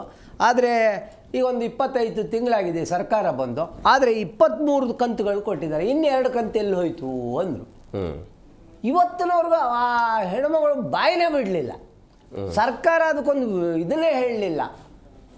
ಯಾಕೆಂದರೆ 2 ತಿಂಗಳು ಕದ್ರೆ ಅದೆಷ್ಟೋ ಕೋಟಿ ಆಗುತ್ತೆ, 5,000 ಕೋಟಿ ರೂಪಾಯಿ ಉಳಿತಾಯ ಆಯ್ತದೆ. ಹೌದಾ? ಇವೆಲ್ಲ ಜಾಣ ಕುರುಡು ಅಂತಾರೆ, ಹಾಗೆಯೇ ಜಾಣ ಲೆಕ್ಕಾಚಾರಗಳು. ನಿಮಗೆ ಭಾಳ ಸಿಂಪಲ್ಲಾಗಿ ಹೇಳ್ತೀನಿ. ಯಾಕೆಂದರೆ ಒಂದೆಲ್ಲೋ ಬಾರ್ ಆ್ಯಂಡ್ ರೆಸ್ಟೋರೆಂಟ್ ಹೋಗ್ತಾರೆ, ಎಲ್ಲೋ ಹೋಟೆಲ್ ಹೋಗ್ತಾರೆ, ಒಂದು 8-10 ಜನ ಕೂತ್ಕೊಂಡು ಎಲ್ಲ ತಿಂಡಿ ತಿಂದ್ಬಿಡ್ತೀವಿ, ಅವನು ಅದು ಇದು ಎಲ್ಲ ಹಾಕ್ತಾರೆ. ಯಾರಾದರೂ ಒಬ್ಬ ಕೂತ್ಕೊಂಡು ಇದು ನೋಡಿಬಿಟ್ಟು ಇದು ನಾವು ತೊಗೊಂಡೇ ಇಲ್ವಲ್ಲ ಅಂದರೆ, ಅಯ್ಯೋ ತಪ್ಪಾಯಿತು ಸರ್ ಗೊತ್ತಾಗಲಿಲ್ಲ ಅಂತ ಹೊಡೆದಾಕ್ತಾನೆ. ಹೌದಾ? ಹಾಕಿದರೆ ಅವ್ನಿಗೊಂದು ಲಾಭ, ನಾವು ನೋಡಿದ್ರೆ ತೊಗೊಳ್ತಾಗಿಂತ ಕೊಟ್ಬಿಟ್ಟು ಕೀಪ್ ದ ಚೇಂಜ್ ಅಂದರೆ. ಇಲ್ಲಿ ಉಲ್ಟಾ ಕೇಸು ಏನಂದರೆ, ಇವತ್ತು ನಾವು ಹೇಳಿದ್ನಲ್ಲ ಗೃಹಲಕ್ಷ್ಮಿ ಇದರಲ್ಲಿ 25 ಕಂತು ಬರಬೇಕಾದ್ರೆ 23 ಕಂತು ಕೊಟ್ಟಿರೋದು, ಅವರು ಮರ್ತೋಗ್ಬಿಟ್ರೆ ಹೆಂಗಿರು ಬರ್ತಾ ಇದೆಯಲ್ಲ, ಮಧ್ಯದಲ್ಲಿ ಎಗರಿಸಿದ್ರು ಗೊತ್ತಾಗಲ್ಲ ಅಂತ. ಇಲ್ಲಿ ಅನ್ಆರ್ಗನೈಸ್ಡು ಪಾಪ ಹಿರಿಯ ನಾಗರಿಕರು ಪ್ರತಿಭಟನೆ ಎಲ್ಲಿ ಮಾಡಬೇಕು? ಅವರು ಎಲ್ಲಿ ಒಂದು ಸಂಘಟಿತವಾಗಿದ್ದಾರೆ. ಅಂಗವಿಕಲರದ್ದು ನಾಮಕಾವಸ್ಥೆಗೆ ಲೆಟರ್ ಇಡಲಿ ಕೆಲವೊಂದು ಹೀರೋಗಳಿದ್ದಾರೆ. ನಾನು ಅದನ್ನು ನೇರವಾಗಿ ಹೇಳ್ತೀನಿ, ಅಂಗವಿಕಲರು ಅಂತ ಹೇಳಿಕೊಂಡು ಲೆಟರ್ ಎಡ್ ಮಾಡಿಕೊಂಡು ಅವ್ರದ್ದೇ ಆದಂತಹ ಬೇಳೆ ಬೇಯಿಸ್ಕೊಳ್ಳೋಂಥವ್ರು, ಅದಕ್ಕೊಂದು ಸಂಘಟನೆ, ಅದರಲ್ಲಿ ಒಬ್ಬರು ಇದನ್ನು ತೊಗೊಳ್ಳೋಂಥದ್ದು ವ್ಯವಸ್ಥಿತವಾದ ಜಾಲ ನಡೆಯುತ್ತೆ. ಅವ್ರಿಗೆ 3 ವೀಲರ್ ಕೊಡ್ತಾರೆ, ಮತ್ತು ಅದೇನೋ ಕೆಲವೊಂದು ಇದನ್ನೆಲ್ಲ ಕೊಡ್ತಾರಲ್ಲ, ಅವೆಲ್ಲ ಇನ್ನೂ ಆ ಡಿಪಾರ್ಟ್ಮೆಂಟ್ಲಿ ಕೆಳಗಡೆ ಗ್ರೌಂಡ್ ಫ್ಲೋರ್ ಒಳಗಡೆ ಹಾಗೇ ಬಿದ್ದಿದೆ. ಓಕೆ, ಇದರಲ್ಲಿ ನಾನು ಹೇಳ್ತಿರೋದು ಅದಕ್ಕೆ ಕೆಲವೊಂದು ನಿಮಗೆ ವಿಧಾನಸೌಧದಲ್ಲಿ FD ಅಂತ ಒಂದು ಡಿಪಾರ್ಟ್ಮೆಂಟ್, ಫೈನಾನ್ಸ್ ಡಿಪಾರ್ಟ್ಮೆಂಟು, ಅವ್ರಿಗಿದೇ ಕೆಲಸ. ಯಾವ ಬಿಲ್ಲಿಗೆ ನಾವು ಕತ್ತರಿ ಹಾಕಬೇಕು, ಎಲ್ಲೆಲ್ಲಿಗೆ ನಾವು ಡಿಸ್ಟ್ರಿಬ್ಯೂಟ್ ಮಾಡೋದನ್ನ ಹೆಂಗೆ. ಸರ್, ಸರ್ಕಾರ ಈಗ ಹೇಳ್ತಾ ಇರೋದು ನಾವು ಶಾಶ್ವತವಾಗಿ ಪಿಂಚಣಿಯನ್ನು ನಿಲ್ಲಿಸ್ತಾ ಇಲ್ಲ. ಪಿಂಚಣಿ ಬರುವ ಹಾಗೆ ಬರುತ್ತೆ, ಆದರೆ ಇದರಲ್ಲಿ ಕೆಲವೊಂದಿಷ್ಟು ವ್ಯತ್ಯಾಸಗಳಾಗಿದೆ. ನಮಗೆ ಸರಿಯಾದ ದಾಖಲಾತಿಗಳು ಸಿಕ್ಕಿಲ್ಲ, ಯಾರೋ ಅನರ್ಹರು ಪಿಂಚಣಿಯನ್ನು ತೆಗೆದುಕೊಳ್ತಾ ಇದ್ದಾರೆ. ಈ ಕಾರಣಕ್ಕಾಗಿ ನಾವೊಂದು ಪರಿಷ್ಕರಣೆ ಮಾಡ್ತಾ ಇದ್ದೀವಿ. ಪರಿಷ್ಕರಣೆಯ ನಂತರ ಈ 3 ತಿಂಗಳದ್ದು ಸೇರಿಕೊಂಡು ಎಟ್ ಎ ಟೈಮ್ ಮುಂದಿನ ತಿಂಗಳಲ್ಲಿ ಪ್ರತಿ ಸಾರಿ ಹಾಕ್ತೀವಿ. ಇದೀಗ 30 ದಿನಗಳ ಕಾಲ ಸಮಯಾವಕಾಶವನ್ನು ರಾಜ್ಯ ಸರ್ಕಾರ ಈ ಎಲ್ಲ ಪಿಂಚಣಿದಾರರಿಗೆ ಕೊಡಲಾಗಿದೆ. ಈ 30 ದಿನಗಳಲ್ಲಿ ತಹಶೀಲ್ದಾರ್ ಕಚೇರಿ, ಅದಾದ ನಂತರ ಗ್ರಾಮವನ್ನು, ಬೆಂಗಳೂರನ್ನು, ಇದರ ಪ್ರಕ್ರಿಯೆಯಲ್ಲಿ ನಡೆಯುತ್ತೆ. ಅಲ್ಲಿ ಹೋಗಿ ತಮ್ಮ ತಮ್ಮ ಡಾಕ್ಯುಮೆಂಟ್ಗಳನ್ನು ಸಬ್ಮಿಟ್ ಮಾಡಬೇಕು ಅಂತ ಸರ್ಕಾರ ಸ್ಪಷ್ಟವಾಗಿ ಹೇಳಿದೆ. 30 ದಿನಗಳ ಕಾಲಾವಕಾಶ ಕೊಟ್ಟಿದೆ. ನೋಡಿ, ಕಳ್ಳನಿಗೊಂದು ಪಿಳ್ಳೆ ನವ, ಕಾಗೆ ಕೂರ್ಲಿಕ್ಕೂ ಸಹ ಟೊಂಗೆ ಮುರಿಲಿಕ್ಕೂ ಒಂದಾಯ್ತು ಅಂತ ಹೇಳೋದು. ಇವತ್ತಿನ ಮುಖ್ಯಮಂತ್ರಿ, ನಾಳೆಗೆ ಇನ್ಯಾರಾಗ್ತಾರೋ ಗೊತ್ತಿಲ್ಲ, ಅದರಿಂದಲೇ ಇವತ್ತಿನ ಮುಖ್ಯಮಂತ್ರಿ ಈಗ ಮೊನ್ನೆ ಬಂದವರು, ಅವ್ರು ಬಂದ ತಕ್ಷಣ ರೆಸ್ಟ್ರಿಕ್ಷನ್ಗಳನ್ನ ಸ್ಟಾರ್ಟ್ ಮಾಡಿದ್ರು. ಯಾವುದಕ್ಕೆ? ನೀವು ಇನ್ನೊಂದ್ಸರಿ ನವೀಕರಣ ಮಾಡ್ಕೊಳ್ಳಿ, ಅರ್ಜಿ ಹಾಕೊಳ್ಳಿ, ಇದೆಲ್ಲ. ಅದಕ್ಕೆ ಇವ್ರು ಬಂದಾಗ್ಲೇ ಪ್ರಾರಂಭ ಯಾಕಾಯ್ತು? ಓಕೆ, ನೋಡಿ, ಅರ್ಥ ಮಾಡ್ಕೊಳ್ಳಿ. ಯಾಕೆಂದ್ರೆ they wanted to cut down. Yes sir. ಯಾಕೆ ಅಂದ್ರೆ ಅಲ್ಲಿ ಫೈನಾನ್ಷಿಯಲ್ ಹೊಡೆತ ಬೀಳ್ತಾ ಇದೆ. FD ಅವರು, ಸರ್ ಆಗಲ್ಲ, ಗಾಡಿ ನಡ್ಸಕ್ಕಾಗ್ತಿಲ್ಲ, ಮನೆ ನಡ್ಸಕ್ಕಾಗ್ತಿಲ್ಲ ಅಂತಿದ್ದಾರೆ. ಬರ್ತೀನಿ ಸರ್, ಬರ್ತೀನಿ. ಇಂಪಾರ್ಟೆಂಟ್ ಪಾಯಿಂಟ್ ರೈಸ್ ಆಗಿದೆ. ನಾವು ಕೂಡ ಅದನ್ನೇ ಚರ್ಚೆ ಮಾಡ್ತಾ ಇದ್ದೀವಿ. ಗ್ಯಾರಂಟಿ ಮತ್ತು ಸರ್ಕಾರದ ಹಣಕಾಸನ್ನ ಸಮತೋಲನ ಮಾಡುವ ಕಾರಣಕ್ಕಾಗಿ ಇಂಥದ್ದೊಂದು ಕಟ್ ಮತ್ತು ಕೋಕ್ಗಳು ನಡೀತಾ ಇದೆ ಎನ್ನುವಂತಹ ಚರ್ಚೆ ದೊಡ್ಡ ಮಟ್ಟದಲ್ಲಿ ಆಗ್ತಾ ಇದೆ. ಇದೇ ವಿಚಾರದ ಬಗ್ಗೆ ಮತ್ತಷ್ಟು ಮಾತನಾಡ್ತಾ ಹೋಗೋಣ. ಸರ್ಕಾರ ಕೊಡ್ತಾ ಇರುವಂತಹ ಸ್ಪಷ್ಟನೆ ಏನು, ಇದರಿಂದ ಆಗಬಹುದಾದಂತಹ ಸಮಸ್ಯೆಗಳೇನು, ಸುಪ್ರೀಂ ಕೋರ್ಟ್ ಮತ್ತು ಕರ್ನಾಟಕದ ಹೈಕೋರ್ಟ್ ಪೀಠದಲ್ಲೂ ಕೂಡ ಇದರ ಬಗ್ಗೆ ಚರ್ಚೆಗಳಾಗಿದೆ.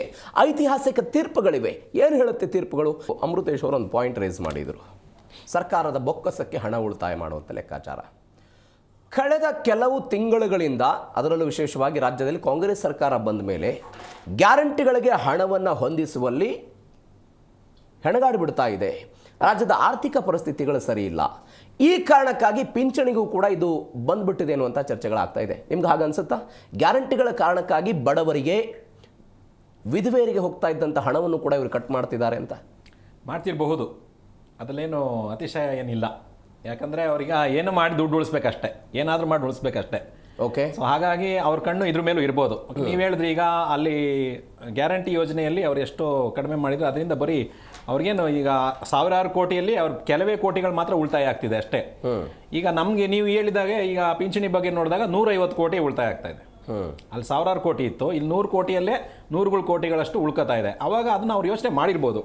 ಆದರೆ ನಾನು ಆಗ್ಲೇ ಹೇಳಿದ್ದೀನಿ, ಇದೊಂದು ರೈಟ್, ಇದೊಂದು ಹಕ್ಕು, ಇದನ್ನ ಅವರು ಗ್ಯಾರಂಟಿ. ಲೋಕಸಭಾ ಚುನಾವಣೆಗೂ ಮುನ್ನ ಕಾಂಗ್ರೆಸ್ ಇಡೀ ದೇಶದಾದ್ಯಂತ ಒಂದು ಪ್ರಣಾಳಿಕೆಯನ್ನು ಕೊಟ್ಟಿತ್ತು. ಏನು ಪ್ರಣಾಳಿಕೆ ಅಂತ ಹೇಳಿದರೆ, ವಿವಿಧ ವಲಯಗಳಿಗೆ ಸರ್ಕಾರದಿಂದ ಹೋಗ್ತಾ ಇರುವಂತಹ ಪಿಂಚಣಿ ಸೌಲಭ್ಯವನ್ನು ನಾವು ಏರಿಕೆ ಮಾಡ್ತೀವಿ. ಈಗ ದೊರೀತಾ ಇದ್ದಂತಹ 800 ರೂಪಾಯಿಯನ್ನ 1000 ರೂಪಾಯಿಗೆ ಏರಿಕೆ ಮಾಡ್ತೀವಿ ನಾವು ಅಧಿಕಾರಕ್ಕೆ ಬಂದ್ರೆ ಅಂತ. ಇದು ಕಾಂಗ್ರೆಸ್ ಸರ್ಕಾರದ ಕಾಂಗ್ರೆಸ್ ಪಕ್ಷದ ಪ್ರಣಾಳಿಕೆ ಆಗಿತ್ತು. ಅವರದ್ದೇ ಪಕ್ಷದ ಆಡಳಿತ ಇರುವಂತಹ ಕರ್ನಾಟಕದಲ್ಲಿ ಇವತ್ತು ಇಂಥದ್ದೊಂದು. ನೀವು ಲೋಕಸಭೆಯಲ್ಲಿ ಗೆದ್ದಿದ್ರೆ ಮಾಡ್ತಿದ್ರು ಸರ್, ನೀವು ಲೋಕಸಭೆಯಲ್ಲಿ ಗೆಲ್ಸಿಲ್ಲ. ಓಕೆ, ನೀವು ಗೆಲ್ಸಿರೋದು ವಿಧಾನಸಭೆಯಲ್ಲಿ. ನಾವು ಕೊಟ್ಟಿರೋದು ನಿಮ್ಗೆ ಲೋಕಸಭೆಯಲ್ಲಿ ತಾನೇ ನಾವು ಹೇಳಿದ್ದು. ಅಲ್ಲಿ ಗೆಲ್ಸಿದ್ ನಾವು ಮಾಡ್ತಿದ್ವಿ 200 ರೂಪಾಯಿ ಜಾಸ್ತಿ. ನೀವು ಗೆಲ್ಸಿರೋದಿಲ್ಲ ರಾಜ್ಯದಲ್ಲಿ ಯಾಕೆ ಮಾಡ್ಬೇಕು? ನಾವು ಮಾಡಿದ್ರೆ ಅಲ್ಲಿ ಇಡೀ ದೇಶಕ್ಕೆ ಮಾಡ್ತಿದ್ವಿ. ಲೋಕಸಭೆಯಲ್ಲಿ ಗೆಲ್ಸಿದ್ರ ನಮ್ಮನ್ನು ನೀವು? ಓಕೆ, ಗೆಲ್ಸಿಲ್ಲ ಬಿಡಿ. ಮತ್ತೆ ಈಗ ಯಾಕೆ ಕೇಳ್ತೀರಾ? ಇದನ್ನ ಕೇಳ್ಬೇಡಿ. ಸಾಮಾಜಿಕ ಭದ್ರತೆ 200 ರೂಪಾಯಿ ಜಾಸ್ತಿ ಮಾಡೋದು ಬೇಕಾಗಿಲ್ಲ ಸರ್. ಬರೋದನ್ನೇ ಕರೆಕ್ಟ್ ಆಗಿ ಕೊಟ್ಬಿಡ್ಲಿ ಸಾಕು. ಪ್ರತಿ ತಿಂಗಳು ಸಾವಿರಾರು ಜನ ಕಾಯ್ತಾ ಇದ್ದಾರೆ ಪಾಪ. 3 ತಿಂಗಳು ನೀವು ಹೇಳ್ದಾಗೆ ಆ ಪೆನ್ಷನ್ ಆಫೀಸ್ಗಳಿಗೆ ಹೋಗಕ್ ಆಗ್ತಿಲ್ಲ. ನೀವು ಗ್ಯಾರಂಟಿ ಯೋಜನೆಗೆ ಒಂದು ಕಮಿಟಿ ಮಾಡಿ ಅಧ್ಯಕ್ಷನ್ ಮಾಡಿ ಸಂಬಳ ಕೊಡ್ತಿದ್ದೀರಲ್ಲ, ಕರೆಕ್ಟ್. ಪೆನ್ಷನ್ಗೆ ಯಾಕಪ್ಪ ಮಾಡಿಲ್ಲ ಸ್ವಾಮಿ ನೀವು? ಪೆನ್ಷನ್ಗೂ ಒಂದು ಕಮಿಟಿ ಮಾಡಿ ಪ್ರತಿ ತಿಂಗಳು ಎಲ್ಲರಿಗೂ ತಲುಪ್ತಾ ಇದೆಯಾ ಅಂತ ಚೆಕ್ ಮಾಡಿ. ಆಗಲ್ವಾ? ಈಗ ಅದನ್ನ ಡಿಸಿಗೋ ಇನ್ನೊಬ್ಬ 150 ಕೆಲಸ ಮುಖ್ಯವಾದಂತ ಪಾಯಿಂಟ್ ರೈಸ್ ಮಾಡಿದ್ರು ಸರ್. ಗ್ಯಾರಂಟಿಗಳ ಅನುಷ್ಠಾನ ಸಮಿತಿ ಅಧ್ಯಕ್ಷರು, ತಾಲೂಕಾ ಅಧ್ಯಕ್ಷರು, ಸದಸ್ಯರು, ಎಲ್ಲರಿಗೂ ಸಂಬಳ ಕೊಡ್ತಿದ್ದೀರಲ್ಲ. ಈಗ ಒಂದು ಪ್ರಶ್ನೆ ಎದ್ದಿದೆ ಸಾಮಾಜಿಕ ವಲಯದಲ್ಲಿ, ಆ ಗ್ಯಾರಂಟಿ ಅನುಷ್ಠಾನ ಸಮಿತಿಗಳು ಏನ್ ಕೆಲಸ ಮಾಡ್ತಿದ್ರು ಇಷ್ಟು ದಿನಗಳ ಕಾಲ? ಅನರ್ಹರನ್ನ ಪತ್ತೆ ಮಾಡುವಲ್ಲಿ ಯಾಕೆ ವಿಫಲರಾದ್ರು ಅಂತ ಅನೇಕ ಜನ ಪ್ರಶ್ನೆ ಮಾಡ್ತಾ ಇರೋದು. ಅವ್ರು ಬಂದಿರೋದು ಅದಕ್ಕೆ ಅಲ್ವೇ ಅಲ್ವಲ್ಲ? ಓಕೆ, ನೀವು ಅವ್ರನ್ನ ಮಾಡಿರೋದು ಅದಕ್ಕೆ ಅಲ್ವೇ ಅಲ್ಲ. ಅವ್ರ ಗ್ಯಾರಂಟಿ ಹೋಗ್ತಿದ್ಯಾ ಇಲ್ವಾ? ಅವ್ರಿಗೆ ಗ್ಯಾರಂಟಿ ಹೋಗ್ತಿದ್ಯಲ್ಲ. ಅವ್ರಿಗೆ ಬೇಕಾಗಿರೋದು ಅವ್ರಿಗೆ ಗ್ಯಾರಂಟಿ, ಜನಕ್ಕೆ ಗ್ಯಾರಂಟಿ ಅಲ್ಲ. ಓಕೆ, ಸೊ ಅವ್ರು ಯಾರನ್ನ ಮಾಡಿದಾರೆ ಅಲ್ತಾನೆ? ಯಾರೋ ನಿಮ್ ಪಕ್ಷದ ಕಾರ್ಯಕರ್ತನ ಮಾಡ್ಕೊಂಡಿದ್ರಿ, ಅದನ್ನು ಒಬ್ಬ ಅಧಿಕಾರಿಗೆ ಕೊಡ್ಬೋದಾಗಿತ್ತಲ್ಲ ಸ್ವಾಮಿ. ಹೇಗೆ ಪೆನ್ಷನ್ ಯೋಜನೆಯನ್ನು ನೋಡ್ಲಿಕ್ಕೆ ಒಬ್ಬ ಅಧಿಕಾರಿ ಇದ್ದಾನೆ, ಅದೇ ತರ ಅದನ್ನು ಒಬ್ಬ ಅಧಿಕಾರಿಗೆ ಕೊಡ್ಬೋದಾಗಿತ್ತಲ್ಲ. ಅವ್ನು ಒಂದೇ ಸಂಬಳದಲ್ಲಿ ಕೆಲಸ ಆಗ್ತಿತ್ತಲ್ಲ. ಅವಾಗ್ಲೂ ನೀವು ಇದೇ ಪ್ರಶ್ನೆ ಮಾಡ್ಬೋದಾಗಿತ್ತಲ್ಲ. ಯಾಕೆ ಮಾಡಿಲ್ಲ ನೀವು? ಬರೀ ನಿಮ್ಮ ಪಕ್ಷ, ನಿಮ್ಮ ಪಕ್ಷದ ಜನ ಅಂದ್ರೆ ಸ್ವಜನ ಪಕ್ಷಪಾತ, ನೀವು ಮಾತ್ರ ಉದ್ಧಾರ ಆಗ್ಬೇಕು, ಅನುಭವಿಸ್ತಾ ಜನ ಏನ್ ಮಾಡ್ಬೇಕಂತೀರಿ ನೀವು? ಜನ ಏನು ಮಾಡ್ಬೇಕಾಗಿಲ್ಲ, ಏನ್ ಮಾಡಕ್ ಸಾಧ್ಯತೆ? ಈಗ ಸಾರ್ ಹೇಳ್ದಂಗೆ ಈಗ ಅಸಂಘಟಿತ ವಲಯ ಇದು. ಯಾವ ವೃದ್ಧರು ಬಂದು ಕೂತ್ಕೊಳಕ್ಕಾಗತ್ತೆ? ಯಾವ ಡಿಸೇಬಲ್ ಇದೊಂದು ಬಂದು ರೋಡಲ್ಲಿ ಕೂತ್ಕೊಳಕ್ಕಾಗತ್ತೆ? ಕರ್ಕೊಂಬರಕ್ಕೆ ಒಬ್ರು ಬೇಕು ಸ್ವಾಮಿ.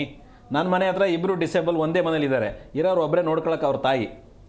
ಅವರು 3 ತಿಂಗಳು ದುಡ್ಡು ಬರಲಿ, 1 ತಿಂಗಳು ದುಡ್ಡು ಬರಲಿಲ್ಲ ಅಂತ ನನ್ನ ಮನೆ ಹತ್ರ ಬರ್ತಾರೆ. ಸರ್ ಯಾಕೋ ಬಂದಿಲ್ಲ, ಒಂದ್ಸರಿ ನೋಡಿ ಸರ್. ನಾನು ಹೇಳೋದು ನೋಡಿ, ಅಲ್ಲಿ DC ಆಫೀಸ್ಗೆ ಹೋಗಿ ನಂಬರ್ 7ನೇ ರೂಮ್ಗೆ ಹೋಗಿ ಅಲ್ಲೊಬ್ರು ಇಂಥವ್ರು ಇರ್ತಾರೆ, ಅವ್ರನ್ನ ಭೇಟಿ ಮಾಡಿ. ಇವ್ರು ಅಲ್ಲಿಂದ ಅಲ್ಲಿಗೆ ಹೋಗಕ್ಕೆ ಆಗಲ್ಲ, ಇಲ್ಲಿ ಮನೇಲಿ ಇಬ್ರು ನೋಡ್ಕೋಬೇಕಾ, ಅಲ್ಲೋಗಿ ಅವ್ರನ್ನ ಭೇಟಿ ಮಾಡ್ಬೇಕಾ? ಆಟೋ ಚಾರ್ಜೇ ಹೋಗ್ಬಿಡುತ್ತೆ. ಆಗಲ್ಲ. ಸೊ ಕೇಳೋರು ಯಾರು? ಕರೆಕ್ಟ್. ಇನ್ನು ಎಷ್ಟೋ ಜನ ಮಾತಾಡಕ್ಕೂ ಬರದೇ ಇರೋರು, ಎಷ್ಟೋ ಹುಟ್ಟದಾಗಿಂದ ಮಲ್ಕೊಂಡೇ ಇರೋ ಮಕ್ಕಳಿದ್ದಾರೆ, ಅವ್ರಿಗೆಲ್ಲ ಹಣ ಬರ್ತಿದ್ದು. 3 ತಿಂಗಳು ನಿಲ್ಲಿಸ್ಬಿಟ್ರೆ ಏನು ಮಾಡ್ಬೇಕು ಅವರು? ಈ ಕಡೆ ನೀವು ಅವ್ರಿಗೆ ಇಲ್ಲಿ ಆಸ್ಪತ್ರೆಗಳಲ್ಲಿ ಬೇಕಾದ ಔಷಧಿಗಳನ್ನು ಒದಗಿಸಲ್ಲ, ಇಲ್ಲ ಅವ್ರು ಬೇಕಾದ ಇನ್ನೇನಾದರೂ ವೈದ್ಯಕೀಯ ವೆಚ್ಚನ ನೀವು ಭರಿಸಲ್ಲ. ಇನ್ಯಾವುದೋ ರೀತಿಯ ಸಹಾಯ, ಅವ್ರ ಶಾಲೆಗೆ ಹೋಗ್ಬೇಕು, ಇನ್ನೇನೋ ಮಾಡಬೇಕು ಅಂದ್ರೆ ಅದಕ್ಕೆ ನಿಮಗೆ ಅವಕಾಶ ಇಲ್ಲ. ಯಾವುದನ್ನು ಕೊಡ್ತಿರೋ 800,000 ರೂಪಾಯಿನ ನಿಲ್ಲಿಸ್ಕೊಂಡ್ಬಿಟ್ರೆ ನಾವು ಚೆಕ್ ಮಾಡ್ತೀವಿ, ಇನ್ನೇನೋ ಮಾಡ್ತೀವಿ, 3 ತಿಂಗಳು ಕಾಯಿರಿ, 6 ತಿಂಗಳು ಕಾಯಿರಿ ಅಂದರೆ ಹೇಗೆ ಸಾಧ್ಯ ಆಗುತ್ತೆ? ಏನು ಮಾಡಬೇಕು ಅವರು? ಅಂದರೆ ನೀವು ಹೇಳ್ತಾ ಇರೋದು ಯೋಜನೆಗಳನ್ನು ನಿಲ್ಲಿಸುವ ಅಥವಾ ಪಿಂಚಣಿಯನ್ನು ಸ್ಟಾಪ್ ಮಾಡುವಂತಹ ಮೊದಲು ಒಂದು ಕಾರಣ ಕೇಳಿ ನೋಟಿಸ್ ಕೊಡಬೇಕಾಗಿತ್ತು. ನೋಡಿ, ಹೇಳಿ ನಿಮ್ದು ಏನೋ ಒಂದು ಈ ಥರ ಇದೆ, ಇದು ಇಷ್ಟು ದಿವಸ, ಈಗ 30 ದಿನ ಟೈಮ್ ಕೊಟ್ಟಿರೋರು, 30 ದಿನ ಟೈಮ್ ಕೊಡಿ, ನಿಮ್ದು ಈ ಥರ ಏನೋ ವ್ಯತ್ಯಾಸ ಕಾಣ್ತಿದೆ, ಇದನ್ನು ಸರಿ ಮಾಡ್ಕೊಳ್ಳಿ ಹೇಳ್ಬೋದಾಗಿತ್ತಲ್ಲ. ಯಾಕೆ ನೀವು ಹೇಳಲಿಲ್ಲ? 3 ತಿಂಗಳು ನಿಲ್ಲಿಸ್ಬಿಟ್ಟು ಎಲ್ಲ ಬಾಯ್ ಬಡ್ಕೊಂಡ ಮೇಲೆ ಇವಾಗ ಜ್ಞಾನೋದಯ ಆಗಿ ನಮಗೆ ಈಗ ನಾವು ಕೊಡ್ತೀವಿ 30 ದಿನ ಟೈಮ್ ಅಂತ, ಇನ್ನೂ 1 ತಿಂಗಳು ಮುಂದಕ್ಕೆ ಹೋಗಿ ಅಂತ. ನಿಮ್ಗೆ ಡೌಟ್ ಇರೋ 16 ಲಕ್ಷ ಜನ ಅಲ್ವಾ? ಇಡೀ 82 ಲಕ್ಷ ಜನ ಅಲ್ವಲ್ಲ? ಇಡೀ 82 ಲಕ್ಷ ಜನಕ್ಕೆ ಯಾಕೆ ನಿಲ್ಸಿದ್ದೀರಿ ಮತ್ತೆ ನೀವು? ಓಕೆ, 16 ಲಕ್ಷ ಜನಕ್ಕಲ್ಲ. ಈಗ ಈ ಮಾಹಿತಿ ನಮಗಿದೆ ಸರ್, ಈ ಕಾರಣಕ್ಕಾಗಿ ಸ್ಟಾಪ್ ಮಾಡಿದ್ದಾರೆ ಅಂತ. ನೀವು ಗ್ರೌಂಡ್ ಲೆವೆಲ್ ಹೋಗಿ ಹಿರಿಯ ನಾಯಕರನ್ನ ಕೇಳಿದ್ರೆ ಗೊತ್ತಿಲ್ಲ, ಅವ್ರು ಅಲ್ಲಾಡ್ತಾರೆ, ನಿಂತೋಗಿದೆ ಅಷ್ಟೇ. ಈವನ್ ನೀವು ಆಫೀಸ್ಗೆ ಹೋಗಿ ಕೇಳಿದ್ರು ಅವನು ಏನು ಹೇಳಲ್ಲ, ಯಾಕೋ ಗೊತ್ತಿಲ್ಲಪ್ಪ, ಬಂದಿಲ್ಲ, ಎಲ್ಲರಿಗೂ ಬಂದಿಲ್ಲ, ನಿನ್ಗೂ ಬಂದಿಲ್ಲ, ಟೆಕ್ನಿಕಲ್ ಪ್ರಾಬ್ಲಮ್, ನಿನ್ಗೂ ಬಂದಿಲ್ಲ ಅಂತಾನೆ ಅಷ್ಟೇ. ಎಲ್ಲರಿಗೂ ಬಂದಿಲ್ಲ, ನಿನ್ಗೂ ಬಂದಿಲ್ಲ, ನಿನ್ಗೆ ಯಾಕೆ ಬಂದಿಲ್ಲ ಅಂತ ಹೇಳಕ್ ಅವನಿಗೂ ಗೊತ್ತಿಲ್ಲ. ಸಾರ್ ಅವಾಗಲೇ ಹೇಳ್ತಿದ್ರು, ಈಗ ದುಡ್ಡು ತೊಗೊಳಕ್ಕೆ ಬ್ಯಾಂಕ್ ಹೋಗ್ಬೇಕಿನ್ನೋ, ಈಗ ಸ್ವಲ್ಪ ಅದು ಕಮ್ಮಿ ಆಗಿದೆ. ಅವ್ರವ್ರಿಗೆ ಒಂದು ಮೆಷಿನ್ ಕೊಟ್ಟಿದ್ದಾರೆ, ನೀವು ಬೆಟ್ ಇಟ್ಟರೆ ನಿಮ್ದು ಬಯೋಮೆಟ್ರಿಕಲ್ಲಿ ದುಡ್ಡು ತೊಗೊಳ್ಳೋ ಅವಕಾಶ ಇದೆ. ಆದರೆ ನೀವು ಅಲ್ಲಿ ದುಡ್ಡು ತೊಗೋಬೇಕಾದ್ರೆ 1 ತಿಂಗಳಿಗೆ 1000 ರೂಪಾಯಿ ಬಂದರೆ ಆ ದುಡ್ಡು ಕೊಡೋಕೆ ಬರೋನು 100 ರೂಪಾಯಿ ಕೊಡಬೇಕು. ಹೌದು. ನೀನು 100 ರೂಪಾಯಿ ಕೊಟ್ಟರೆ ಅವ್ನು ಕೊಡೋದು, ಇಲ್ಲ ಅಂದ್ರೆ ಕೊಡಲ್ಲ. 100 ರೂಪಾಯಿ ಇಟ್ಕೊಂಡೇ ಕೊಡ್ತಾನೆ ನಿನಗೆ. 3 ತಿಂಗಳದ್ದು ಒಟ್ಟಿಗೆ ಬಂದ್ರೆ 300 ರೂಪಾಯಿ ಹೋಯ್ತಾ? ಅದರ ಹಿಂದೆ ಸಾಲನೂ ಬೆಳವಣಿಗೆ ಆಗಿರುತ್ತೆ. ಈಗ ಅದಕ್ಕೂ ಬಡ್ಡಿ ಕಟ್ಟಬೇಕಾ? ಏನು ಮಾಡ್ಬೇಕು ಮತ್ತೆ ಜನ? ಏನು ಮಾಡ್ಬೇಕೀಗ? ಕರೆಕ್ಟ್. ಅಂಗವಿಕಲರು ಬಿಡಿ, ವೃದ್ಧಾಪ್ಯದವರು, ಇದು ವಿಧವೆಯರು ಏನೋ ಅವರು ಸುಳ್ಳು ಕೊಟ್ಬಿಟ್ಟಿದ್ದಾರೆ ದಾಖಲಾತಿ ಅಂತ ಇಟ್ಕೊಳ್ಳೋಣ. ಬಟ್ ಅಂಗವಿಕಲರು ಏನು ಸುಳ್ಳು ದಾಖಲಾತಿ ಕೊಡೋಕೆ ಸಾಧ್ಯತೆ ಇದೆ? ಎಸ್ ಸರ್, ಬರ್ತೀನಿ. ನೀವು ಅವರನ್ನು ಲಕ್ಷಾಂತರ ಜನ, ಸಾವಿರಾರು ಜನ ಇಟ್ಕೊಂಡು ಕೂತಿದ್ದೀರಲ್ಲ. ಬರ್ತೀನಿ ಸರ್. ಎಸ್ ಸರ್, ಅಂದ್ರೆ ಒಂದು ಗಂಭೀರವಾದಂತಹ ಪಾಯಿಂಟ್ ಅನ್ನು ಸರ್ಕಾರ ನೋಟ್ ಮಾಡಿದೆ. ಪಿಂಚಣಿ ಯಾರಿಗೆ ಹೋಗ್ತಾ ಇತ್ತೋ ಅವರಿಗೂ ಕೂಡ ಗೃಹಲಕ್ಷ್ಮಿ ಹಣ ಹೋಗ್ತಾ ಇದೆ, ಸರ್ಕಾರ ಹೇಳ್ತಾ ಇರೋದು. ಈಗ ಈ ಹಿಂದೆ ಅನೇಕ ವರ್ಷಗಳಿಂದ ಅವರು ಪಿಂಚಣಿಯನ್ನು ಪಡೆದುಕೊಳ್ತಾ ಇದ್ರು. ಈಗ ಕಾಂಗ್ರೆಸ್ ಸರ್ಕಾರ ಅಧಿಕಾರಕ್ಕೆ ಬಂದ ನಂತರ ಗೃಹಲಕ್ಷ್ಮಿ ಹಣವೂ ಕೂಡ ಅವರ ಮನೆಯ ಯಜಮಾನರಾಗಿರೋ ಕಾರಣಕ್ಕಾಗಿ ಅವರಿಗೂ ಕೂಡ 2,000 ರೂಪಾಯಿ ಹೋಗ್ತಾ ಇದೆ. ಒಂದೇ ಸ್ಕೀಮಿನ ಅಥವಾ ಒಂದೇ ಸಾಮಾಜಿಕ ಭದ್ರತೆಯ ಹಣ ಒಬ್ಬ ವ್ಯಕ್ತಿಗೆ ಕೇಂದ್ರೀಕೃತ ಆಗಿ ಹೋಗೋದ್ರಿಂದ ಇದು ಸರ್ಕಾರದ ಬೊಕ್ಕಸಕ್ಕೆ ಹೊರೆ ಆಗುತ್ತೆ. ಹೀಗಾಗಿ ಪರಿಷ್ಕರಣೆ ಅಂತಾರೆ. ಇಂಪಾರ್ಟೆಂಟ್ ಅಲ್ವಾ? ಇದು ಮುಖ್ಯ ಅಲ್ವಾ? ಗೃಹಲಕ್ಷ್ಮಿ ಹಣ 2,000 ಬರುತ್ತೆ, ಅದರ ಜೊತೆಗೆ ಪಿಂಚಣಿಯು ಕೂಡ 1,000 ಬರುತ್ತೆ, 3,000 ಆಯಿತು. ಅದೇ ಹಣ ಮತ್ತೊಬ್ಬರಿಗೆ ಹೋಗ್ಬೋದಲ್ಲ ಅಂತ ಸರ್ಕಾರದ ಆಲೋಚನೆ. ಅಲ್ಲ, ಇಲ್ಲಿ 2 ಇದೆ. ಈಗ ಗೃಹಲಕ್ಷ್ಮಿ ಕೊಡ್ತೀನಿ ಅಂತ ಹೇಳಿರೋದು ಕೊಡೋಕ್ಕಿಂತ ಮೊದಲಿಂದಲೇ ಸಾಮಾಜಿಕ ಭದ್ರತೆ ಇತ್ತು. ಹೌದು, ಅವರು ಹೇಳುವಾಗ ಈ ಗೃಹಲಕ್ಷ್ಮಿ ಇದು ತಗೊತಾ ಇದ್ದವರಿಗೆ ಸಿಗೋದಿಲ್ಲ ಅಂತ ಹೇಳಿಲ್ಲ. ಇವರಿಗೆ ನಮಗೆ ಓಟ್ ಬೇಕು ಅಂತ ಹೇಳ್ಬಿಟ್ಟು ಎಲ್ಲ ಮಹಿಳೆಯರಿಗೂ ನಾವು ಗೃಹಲಕ್ಷ್ಮಿ ಯೋಜನೆಯಲ್ಲಿ 2,000 ರೂಪಾಯಿ ಕೊಡ್ತೀನಿ ಅಂತ ಹೇಳೋರು. ಹೇಳುವಾಗ ಅವ್ರಿಗೆ ಹೇಳ್ಬೇಕಾಯ್ತು, ಪಿಂಚಣಿ ತಗೊತಾ ಇದ್ದವರಿಗೆ ನಾನು ಕೊಡಲ್ಲ, ವಿಧವೆಯರಿಗೆ ಕೊಡಲ್ಲ, ವೃದ್ಧಾಪ್ಯ ಹೆಣ್ಣು ಅನ್ನೋ ಅಜ್ಜಿಯರಿಗೆ ನಾವು ಕೊಡಲ್ಲ ಅಂತ ಹೇಳಬೇಕಾಯ್ತು, ಹೇಳಿಲ್ಲ. ಇದೇ ಬೇರೆ ಅದೇ ಬೇರೆ. ಓಕೆ, ಇದು ಬಂದು ಎಲ್ಲ ಹೆಂಗಸರು ಎಲ್ಲ ಗೃಹಿಣಿಯರಿಗೂ ಕೊಡುವಂಥದ್ದು. ಮನೆಯ ಯಜಮಾನತೆ ಆದವರಿಗೆ, ಮನೆ ಹೆಂಗಸರೇ ಮನೇಲಿ ಯಜಮಾನಿ ಅಲ್ಲ ಅದು ಮತ್ತೆ ಬೇರೆ ಬೇರೆ ಇರ್ತಾರೆ ಸರ್. ಯಜಮಾನಿನೇ ಬೇರೆ, ಮನೆಯಲ್ಲಿ ಸೊಸೆ ಮಕ್ಕಳು ಬೇರೆ ಬೇರೆ ಇರುತ್ತೆ. ಅವ್ರ ಕಂಡೀಷನ್ ಇರೋದು ಮನೆ ಯಜಮಾನಿಗೆ ಅನ್ನೋ ಕಾರಣ. ಮನೆ ಯಜಮಾನಿ ವಿಧವೆ ಆಗಿದ್ರು ತಗೊಳ್ ತಪ್ಪೇನಿದೆ, ಅವಳು ಯಜಮಾನಿನೇ. ಓಕೆ, ಆಯ್ತಾ. ಹಿರಿಯ ನಾಗರಿಕರಾಗಿರ್ತಾರೆ, ಆಯ್ತಾ, ಅವರು ಯಜಮಾನಿನೇ. ಸೊ ಹಾಗಾಗಿ ಈ ಗೃಹಲಕ್ಷ್ಮಿ ಯೋಜನೆನೇ ಬೇರೆ, ಸಾಮಾಜಿಕ ಭದ್ರತೆಯಲ್ಲಿ ಕೊಡೋದು ಅದೇ ಬೇರೆ. ಇವೆರಡಕ್ಕೂ ನೀವು ಕ್ಲಬ್ ಮಾಡಿದ್ರೆ ಅದು ನಾನೇನು ಹೇಳೋಕ್ಕಾಗಲ್ಲ. ಯಾಕೆಂದರೆ ಅದು ಹೇಳಿದವ್ರು ಅವ್ರನ್ನ ಕೇಳಬೇಕು. ಹೇಳ್ಬಿಟ್ಟ ಮೇಲೆ ಅದನ್ನು ಹೇಳಿದ ಮೇಲೆ ಪ್ರಾಮಿಸ್ನ ಉಳಿಸ್ಕೊಳ್ಳೋದು. ನೀವು ಹೇಳ್ತಾ ಇರೋದು ಪಿಂಚಣಿ ಅನ್ನೋದು ಒಂದು ಸಾಮಾಜಿಕ ಭದ್ರತೆ, ಗೃಹಲಕ್ಷ್ಮಿ ಅನ್ನೋದು ನಿಮ್ಮ ಪಾರ್ಟಿ ಆಶ್ವಾಸನೆ ಅದು ಅಂತ. ಹೌದು, ಇವ್ರು ಕೊಡಕ್ಕಾಗ್ಲಿಲ್ಲ ಅಂದ್ರೆ ನಾನು ಕೇಳ್ತಾ ಇರೋದು, ಇದು ದುಡ್ಡು ಕೊಡ್ಲಿಲ್ಲ ಅಂದ್ರೆ ಕಾಂಗ್ರೆಸ್ನವ್ರ ದುಡ್ಡು ಕೊಡಬೇಕು, ಇಲ್ಲಾಂದ್ರೆ ಕಾಂಗ್ರೆಸ್ನವರು ಸರ್ಕಾರಕ್ಕೆ ಕೊಟ್ಬಿಟ್ಟು ಸರ್ಕಾರದ ಮುಖಾಂತರ ಕೊಡಬೇಕು. ಯಾಕಂದ್ರೆ ಅವರು ನಾವು ಅಧಿಕಾರಕ್ಕೆ ಬರಬೇಕು ಅಂತ ಕೊಟ್ಟಿರೋ ವಾಗ್ದಾನ ಅದು. ವಾಗ್ದಾನನ ಅವ್ರು ಮುರಿದ್ರೆ, ಲಾಸ್ಟ್ ಟೈಮ್ ಒಂದ್ಸತಿ ಒಂದು ಸರ್ಕಾರ ವಾಗ್ದಾನ ಕೊಟ್ಟು ನನಗೆ ಇದು ಮಾಡಿದ್ರ ಅಂತೇಳಿ ಅವ್ರ ಅಧಿಕಾರನೇ ಹೋಯ್ತು. ಹಂಗೆ ಆಗುತ್ತೆ ಅವ್ರದ್ದು. ಎಸ್ ಸರ್, ಬರ್ತೀನಿ. ಅಮೃತೇಶ್ ಸರ್, ಕರ್ನಾಟಕ ಹೈಕೋರ್ಟ್ 2024ರಲ್ಲಿ ಜೀವನ ಪ್ರಮಾಣ ಪತ್ರದ ವಿವಾದದ ಪ್ರಕರಣದಲ್ಲಿ ಕರ್ನಾಟಕ ಹೈಕೋರ್ಟ್ ಒಂದು ಮಹತ್ವದ ತೀರ್ಪು ಕೊಡ್ತು. ಕೇವಲ ತಾಂತ್ರಿಕ ಕಾರಣಗಳು ಅಥವಾ KYC ಲೈಫ್ ಸರ್ಟಿಫಿಕೇಟ್ ಸಲ್ಲಿಕೆ ಆಗಿಲ್ಲ ಎನ್ನುವಂತಹ ಕಾರಣಕ್ಕಾಗಿ ಬ್ಯಾಂಕ್ಗಳು ಅಧಿಕಾರಿಗಳು ದಿಢೀರಂತ ಪಿಂಚಣಿಯನ್ನು ನಿಲ್ಲಿಸುವ ಹಾಗಿಲ್ಲ. ಪಿಂಚಣಿ ನಿಲ್ಲಿಸುವ ಮುನ್ನ ಫಲಾನುಭವಿಯನ್ನು ಸಂಪರ್ಕ ಮಾಡಬೇಕು, ಕಾರಣ ಏನು ಅಂತ ಖಚಿತಪಡಿಸಿಕೊಳ್ಳಬೇಕು ಅಂತ ಕರ್ನಾಟಕ ಹೈಕೋರ್ಟ್ ಕೊಟ್ಟಂತಹ ತೀರ್ಪು 2024ರಲ್ಲಿ. ಮತ್ತೊಂದು ಕಡೆ ಸುಪ್ರೀಂ ಕೋರ್ಟ್ನಲ್ಲಿ ಒಂದು ತೀರ್ಪು ಬಂದಿದೆ, Devaki Nandan Prasad versus state of Bihar ಪ್ರಕರಣ. ಅಲ್ಲಿ ಹೇಳುತ್ತೆ, ಪಿಂಚಣಿ ಅನ್ನೋದು ಸರ್ಕಾರ ಹಿರಿಯ ನಾಗರಿಕರಿಗೆ ಮತ್ತು ಬೇರೆಯವರಿಗೆ ಕೊಡ್ತಾ ಇರುವಂತಹ ದಾನವಲ್ಲ, ಅದು ಕಾನೂನುಬದ್ಧ ಅಂತ ಸುಪ್ರೀಂ ಕೋರ್ಟ್ ಹೇಳುತ್ತೆ. ಆ ಪ್ರಕರಣದಲ್ಲಿ ಅವರು ಹೇಳ್ತಾರೆ, ಪಿಂಚಣಿ ಅನ್ನೋದು ಸರ್ಕಾರ ಬಡವರಿಗೆ ನಿವೃತ್ತರಿಗೆ ನೀಡುವಂತಹ ಭಿಕ್ಷೆ, ದಾನ ಅಥವಾ ಉಡುಗೊರೆ ಅಲ್ಲ, ಅದು ವ್ಯಕ್ತಿಯ ಕಾನೂನುಬದ್ಧವಾಗಿ ಗಳಿಸಿರುವಂತಹ ಆಸ್ತಿಯ ಹಕ್ಕು ಅಂತ ಸುಪ್ರೀಂ ಕೋರ್ಟ್ ಮಹತ್ವವಾಗಿ ಹೇಳಿತು. ಅದಾದ ನಂತರ ಸುಪ್ರೀಂ ಕೋರ್ಟ್ ಮತ್ತೊಂದು ಪ್ರಕರಣದಲ್ಲಿ ಹೇಳಿದೆ, ಸರ್ಕಾರದ ಬೊಕ್ಕಸದಲ್ಲಿ ಹಣ ಇಲ್ಲ ಅಥವಾ ಆರ್ಥಿಕ ಹೊರೆ ಆಗ್ತಿದೆ ಅನ್ನುವ ಕಾರಣವನ್ನು ಕೊಟ್ಟು ದುರ್ಬಲ ವರ್ಗದವರ ಸಾಮಾಜಿಕ ಭದ್ರತಾ ಪಿಂಚಣಿಯನ್ನು ಯಾವುದೇ ಕಾರಣಕ್ಕೂ ನಿಲ್ಲಿಸಬಾರದು ಅಂತ ವೆಲ್ಫೇರ್ ಸ್ಟೇಟ್ ಎನ್ನುವಂಥ ಒಂದು ಪ್ರಕರಣದಲ್ಲಿ ಸುಪ್ರೀಂ ಕೋರ್ಟ್ ಆದೇಶವನ್ನು ಕೊಟ್ಟಿರೋದು. ಆ ಆದೇಶಕ್ಕೂ ಕರ್ನಾಟಕ ಸರ್ಕಾರದ ಇವತ್ತಿನ ನಡೆ ನೋಡಿ, ಎಲ್ಲದಕ್ಕೂ ಇದು ತದ್ವಿರುದ್ಧವಾಗಿದೆ. ಓಕೆ, ಇವ್ರನ್ನ ನೇರವಾದ ಭಾಷೆಯಲ್ಲಿ ಹೇಳಬೇಕಂದ್ರೆ, ಅಧಿಕಾರ ಹಸ್ತಾಂತರ ಆದ ಮೇಲೆ ಇವೆಲ್ಲ ಸಮಸ್ಯೆಗಳು ಹುಟ್ಕೊಂಡಿರುತ್ತೆ. ಅಲ್ಲ, ರಾಜಕೀಯವಾಗಿ ಇದ್ದಾಗಲೂ ಅದಕ್ಕೆ ಇಂಟರ್ ಲಿಂಕ್ ಇದೆ ರೀ. ಓಕೆ, ಇವತ್ತು ಆ ಮೊದಲಿಂದ ಇದ್ದ ಆಳ್ವಿಕೆ ಮಾಡ್ತಿದ್ದವ್ರದ್ದು ಆ ಸ್ಟೈಲ್ ಆಫ್ ಥಿಂಕಿಂಗೇ ಬೇರೆ, ಈಗಿನ ಥಿಂಕಿಂಗೇ ಬೇರೆ. ನಾನು ಹೇಗಾದ್ರೂ ಮಾಡಿ ಎಲ್ಲರೂ ಒಂದು ಕಡೆ ಹಣ ಉಳಿತಾಯ ಮಾಡಬೇಕು, ನಾನು ಇನ್ನು ಮುಂದಿನ 2 ವರ್ಷಗಳ ಅವಧಿಯಲ್ಲಿ ನಾನು ಅದನ್ನು ಇದು ಮಾಡಬೇಕು ಅಂತ ನೋಡಿ. ಸರ್ಕಾರದ ವೆಚ್ಚ ನೀವು ಕಡಿಮೆ ಮಾಡಿ ಅಂತ ಹೇಳ್ತೀರ. ಇತ್ತೀಚೆಗೆ ಮೋದಿಯವರು ಹೇಳಿದರು, ಕಾರ್ ಪೂಲಿಂಗ್ ಮಾಡಿ ಹೆಚ್ಚಿಗೆ ಪೆಟ್ರೋಲ್ ಖರ್ಚು ಮಾಡಿ ಚಿನ್ನ ತಗೊಳಿಸೋ ಒಂದಷ್ಟು ಮುಂದಕ್ಕೆ ಹಾಕಿ ಹಾಗೆ ಅಂತ. ನಾನು ಇವತ್ತು ಫಸ್ಟ್ ಕೇಳ್ತೀನಿ, ನೀವು ಯಾವುದೇ ಇದು ತಾಲೂಕು ಲೆವೆಲ್ಗಳಿಂದ ಬಸ್ಗಳು ಹೊರಡುತ್ತಲ್ಲ, ಯಾವುದೇ ಬಸ್ಗಳಲ್ಲಿ ನೋಡಿ, ಈ ಕಡೆ ಶಾಸಕರಿಗಾಗಿ ಅಂತ 3 ಸೀಟು, ಇಲ್ಲಿ ಲೋಕಸಭಾ ಇವರಿಗೆ ಅಂತ 2 ಸೀಟು, ಎಲ್ಲ ಬಸ್ಗಳಲ್ಲೂ ಅದು ಅಲ್ಲಿ ರಿಸರ್ವೇಷನ್ಸ್ಗಳು ಇದೆ. ಹೌದಾ? ಯಾವ ಒಬ್ಬ ಶಾಸಕ 224 ಜನರಲ್ಲಿ ಯಾವನು ಒಬ್ಬ ಬಸ್ಸಲ್ಲಿ ಹತ್ತು ಬಂದಿದ್ದಾನೆ ಇವತ್ತು ಬೆಂಗಳೂರಿಗೆ? ಓಕೆ, ನೀವು ಅದರ ಬಸ್ಸಲ್ಲಿ ಬನ್ನಿ, ಇವ್ರು ಮಾಡ್ತಾರೆ ಇನ್ನೋವಾ ಕಾರಲ್ಲಿ ಓಡಾಡ್ತಾರೆ. ಇವತ್ತು ವಿಧಾನಸೌಧ ಸುತ್ತಮುತ್ತ ಎಲ್ಲ ಕಾರ್ಗಳು ನಿಂತಿದೆಯಲ್ಲ, ಬೇರೆ ಬೇರೆ ಸ್ಟೇಟ್ಗಳಲ್ಲಿ ಹೋಗಿ ನೋಡಿ, EVಗೆ ಚೇಂಜ್ ಮಾಡಿದ್ದಾರೆ. ಓಕೆ, ಯಾಕೆ ನೀವು ಚೇಂಜ್ ಮಾಡಿ ಅದನ್ನ ಉಳಿಸಬಾರ್ದು? ಪಾಯಿಂಟಿಗೆ ಬರೋಣ ಸರ್, ಪಾಯಿಂಟಿಗೆ ಬರೋಣ. ನನ್ನ ಪ್ರಶ್ನೆ ನೇರವಾಗಿರುವಂಥದ್ದು ಯಾವುದೋ ಪರಿಷ್ಕರಣೆ ಆಗಬೇಕು, ಅನರ್ಹರನ್ನ ತೆಗೆದು ಹಾಕಬೇಕು ಅನ್ನುವ ಕಾರಣಕ್ಕಾಗಿ ಸಾಮೂಹಿಕವಾಗಿ ಹೀಗೆ ನಿಲ್ಲಿಸುವುದಕ್ಕೆ ಕಾನೂನಾತ್ಮಕವಾಗಿ ಅವಕಾಶ ಇಲ್ಲವೇ ಇಲ್ಲ.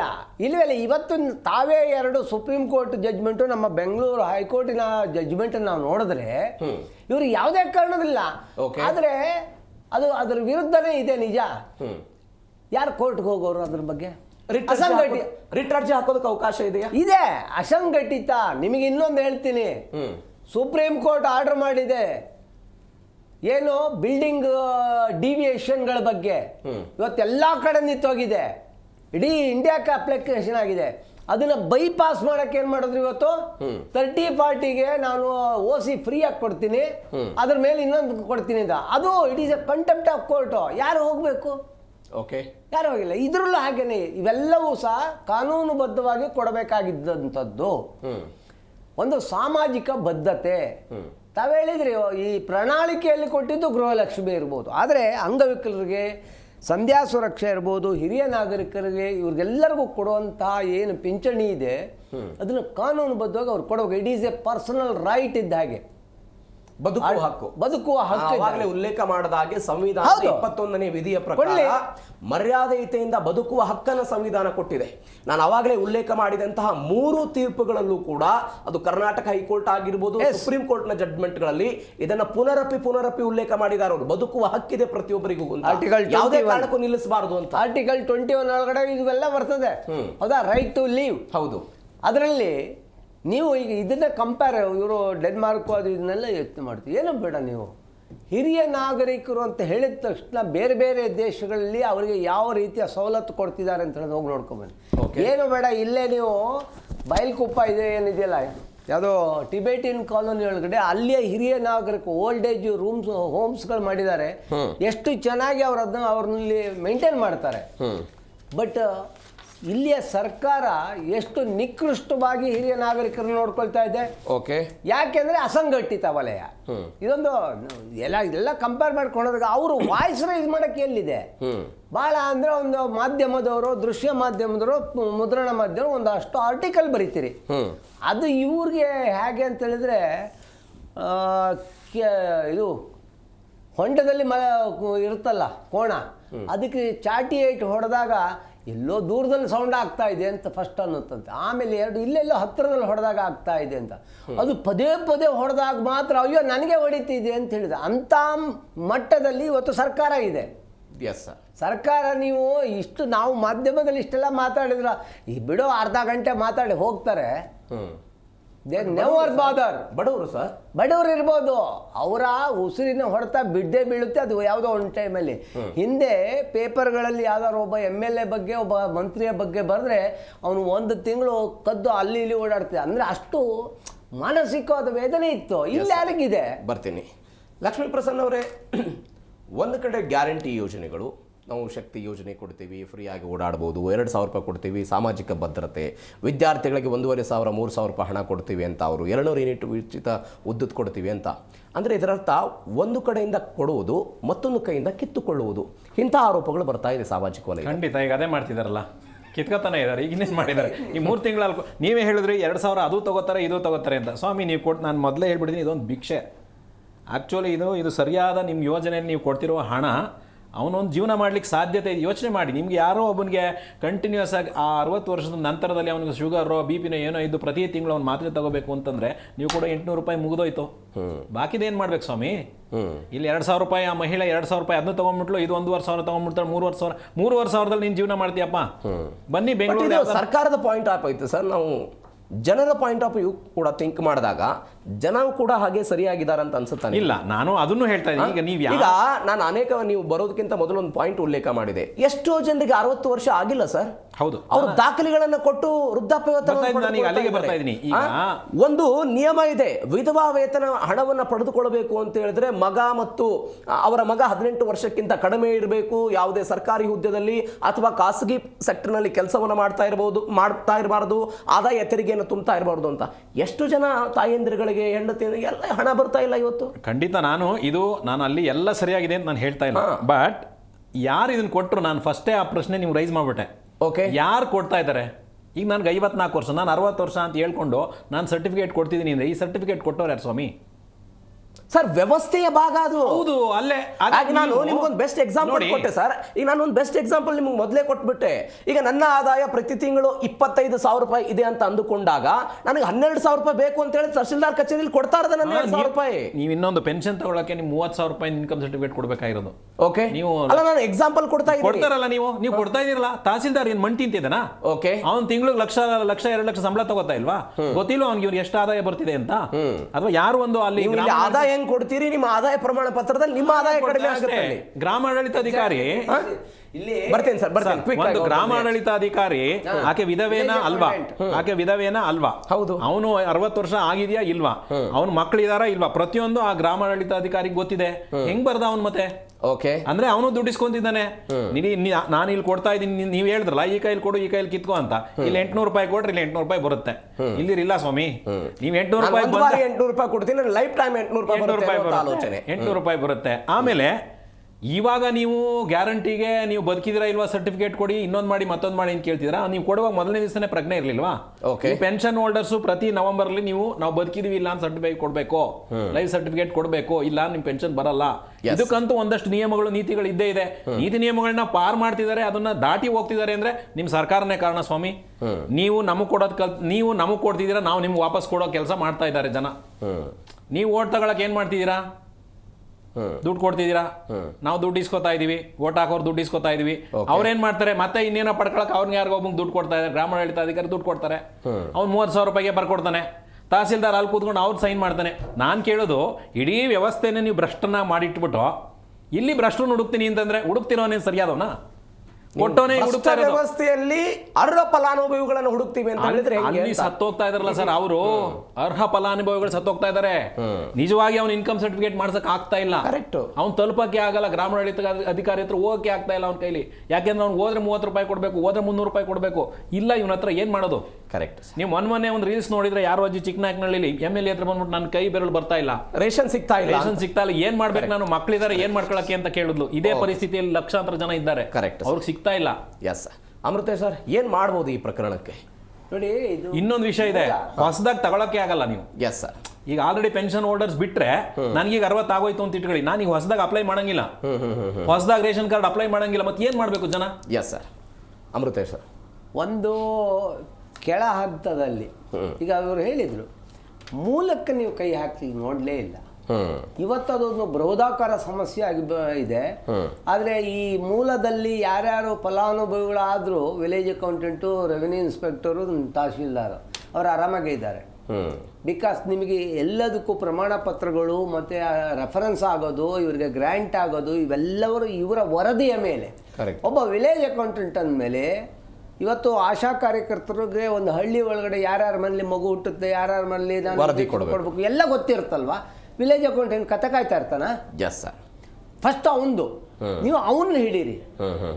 How he has given this report, ನೀವು ಕೈ ಹಾಕಿ ಅಂತ ನೀವು ಇವ್ರು ಹೇಳಿದ್ರು 800 ರೂಪಾಯಿಗೆ ನೀನು ಒಂದ್ಸರಿ ಕೊಟ್ಟು ನನ್ನ ಕಡೆ ಕೊಟ್ಟರೆ ನಾನು ನೀನು ಲೈಫ್ ಇಡೀ 800 ರೂಪಾಯಿ. ಎಲ್ಲ ಇಲ್ಲ, ಇವತ್ತೆಲ್ಲ 5,000 10,000 ಮೇಲೆ. ಯಾಕಂದ್ರೆ ಒಂದು ಇಡುಗಂಟು ಕೊಟ್ರೆ ನೀನು 57 ವರ್ಷದವನು, ನಾನು 61 ಕೊಡ್ತೀನಿ ನಿನಗೆ. 3 ವರ್ಷ ಬಂದ್ರೆ ಅದು ಡಬಲ್ ಅಷ್ಟು ಬಂದ್ಬಿಡ್ತಲ್ಲ.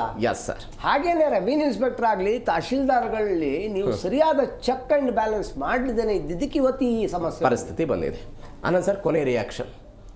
ಒಂದು ಸಾಮಾಜಿಕ ಸಮಸ್ಯೆ ಅಂತಲೇ ಹೇಳ್ಬೋದು. ಇದೀಗ ಸಾಮಾಜಿಕ ಭದ್ರತೆ ಕೊಡುವ ವ್ಯವಸ್ಥೆಯಲ್ಲಿ ಒಂದು ಸಮಸ್ಯೆ ಆಗಿದೆ. ಪರಿಹಾರ ಮಾನವ ಹಕ್ಕುಗಳು ಅಧಿನಿಯಮದಲ್ಲಿ ಇದರಲ್ಲಿ ಇದಿದೆ. ಸೊ ನಾನು ಅದನ್ನೀಗ ಯೋಚನೆ ಮಾಡ್ತಾ ಇದ್ದೆ. ಮಾನವಗಳ ಹಕ್ಕುಗಳ ಆಯೋಗ ನಮ್ಮ MS ಬಿಲ್ಡಿಂಗಲ್ಲಿದೆ. ಅವ್ರಿಗೂ ಒಂದು ಕೊಟ್ಟರೆ ಮಾನವ ಹಕ್ಕುಗಳಲ್ಲಿ ಒಂದು ಡೀಸೆಂಟ್ ಲೈಫ್ ಲೀಡ್ ಮಾಡೋದು ಒಂದು ಮಾನವ ಹಕ್ಕುಗಳು. ಅದೇ ಇವನು ಒಡಂಬಡಿಕೆಗಳು ಅದು ಒಂದಿದೆ. ಅವ್ರಿಗೆ ಕಂಪ್ಲೇಂಟ್ ಕೊಡೋಣ ಅಂತ ಯೋಚನೆ ಮಾಡ್ತಾ ಇದ್ದೀನಿ. ಅವರು ಮಾಡಿದ್ರೆ 31 ಜಿಲ್ಲೆಗಳಿಗೂ ಅವರು ಅದರ ಮೇಲೆ ಇದೆ ಕ್ರಮ. ಇಲ್ಲ, ಅದಾಗಲಿಲ್ಲ ಅಂತ ಹೇಳಿದ್ರೆ ಪ್ರತಿ ಜಿಲ್ಲಾ ನ್ಯಾಯಾಲಯದಲ್ಲೂ ಮಾನವ ಹಕ್ಕುಗಳ ನ್ಯಾಯಾಲಯ ಇದೆ, ಅಲ್ಲೂ ಸಹ ಕಂಪ್ಲೇಂಟ್ ಕೊಡಬಹುದು. ಆಯ್ತಾ? ಅಲ್ಲೇನೋ ಒಂದು ಸತಿ ಕಂಪ್ಲೇಂಟ್ ಕೊಟ್ಟಾಗ ಒಂದು ಹೈಕೋರ್ಟ್ ಆದೇಶದ ಮೇಲೆ ಏನೋ ಮಾಡಿದ್ದಾರೆ, ಡೈರೆಕ್ಟ್ ಆಗಿ ಮಾನವ ಹಕ್ಕುಗಳು ಕೋರ್ಟ್ಗೆ ಬರಬಾರ್ದು ಅಂತ. ಸೊ ಹಾಗಾಗಿ ಮಾನವ ಹಕ್ಕುಗಳ ಆಯೋಗಕ್ಕೂ ಒಂದು ಇದಾದ ಮೇಲೆ ಹಿರಿಯ ನಾಗರಿಕರು ಒಬ್ರು ಇದ್ದಾರೆ ನಮ್ಮ ಜೊತೆಯಲ್ಲಿ, ಅವ್ರ ಕಡೆಯಿಂದ ಒಂದು ಕಂಪ್ಲೇಂಟ್ ಕೊಡ್ಸೋಣ ಅಂತ ಯೋಚನೆ ಮಾಡ್ತಾ ಇದ್ದೀನಿ. ಎಸ್ ಸರ್, ನಿಮ್ಮ ಕೆಲಸ ಮುಂದುವರಿಲಿ, ಹಿರಿಯ ನಾಗರಿಕರಿಗೆ ನ್ಯಾಯ ಸಿಗಲಿ ಸರ್. ಥ್ಯಾಂಕ್ ಯು ಸೋ ಮಚ್ 3 ಜನರಿಗೂ ಕೂಡ ಇಷ್ಟ ಚರ್ಚೆಯಲ್ಲಿ ಭಾಗವಹಿಸಿದ್ದಕ್ಕೆ. ಎಸ್, ಕರ್ನಾಟಕ ಸರ್ಕಾರದ ಪರಿಷ್ಕರಣೆಯ ನೆಪದಲ್ಲಿ ಕಳೆದ 3 ತಿಂಗಳಿಂದ ಪಿಂಚಣಿ ಸಿಗದೇ ಇರೋದು. ಈ ಪಿಂಚಣಿ ಸಿಗದೇ ಇದ್ದಿದ್ದಕ್ಕಾಗಿ ಅನೇಕ ಸಾಮಾಜಿಕ ಸಮಸ್ಯೆಗಳು, ಹಿರಿಯ ನಾಗರಿಕರಿಗೆ ಸಮಸ್ಯೆಗಳು ಶುರುವಾಗ್ತಾ ಇದೆ. ಇದಕ್ಕೆ ಯಾವಾಗ ಬ್ರೇಕ್ ಬೀಳುತ್ತೆ ಕಾದ್ ನೋಡೋಣ. ಸರ್ಕಾರ ಏನು ಕ್ರಮ ತೆಗೆದುಕೊಳ್ಳುತ್ತೆ ನೋಡೋಣ. ಇದರೊಂದಿಗೆ ಇವತ್ತಿನ ಮೇಘಾ ಸುದ್ದಿಯನ್ನು ಮುಗಿಸ್ತಾ ಇದ್ದೀನಿ. ನೋಡ್ತಾ ಇರಿ ಜೀ ಕನ್ನಡ ನ್ಯೂಸ್, ಸತ್ಯವೇ ಸುದ್ದಿಯ ಜೀವಾಳ.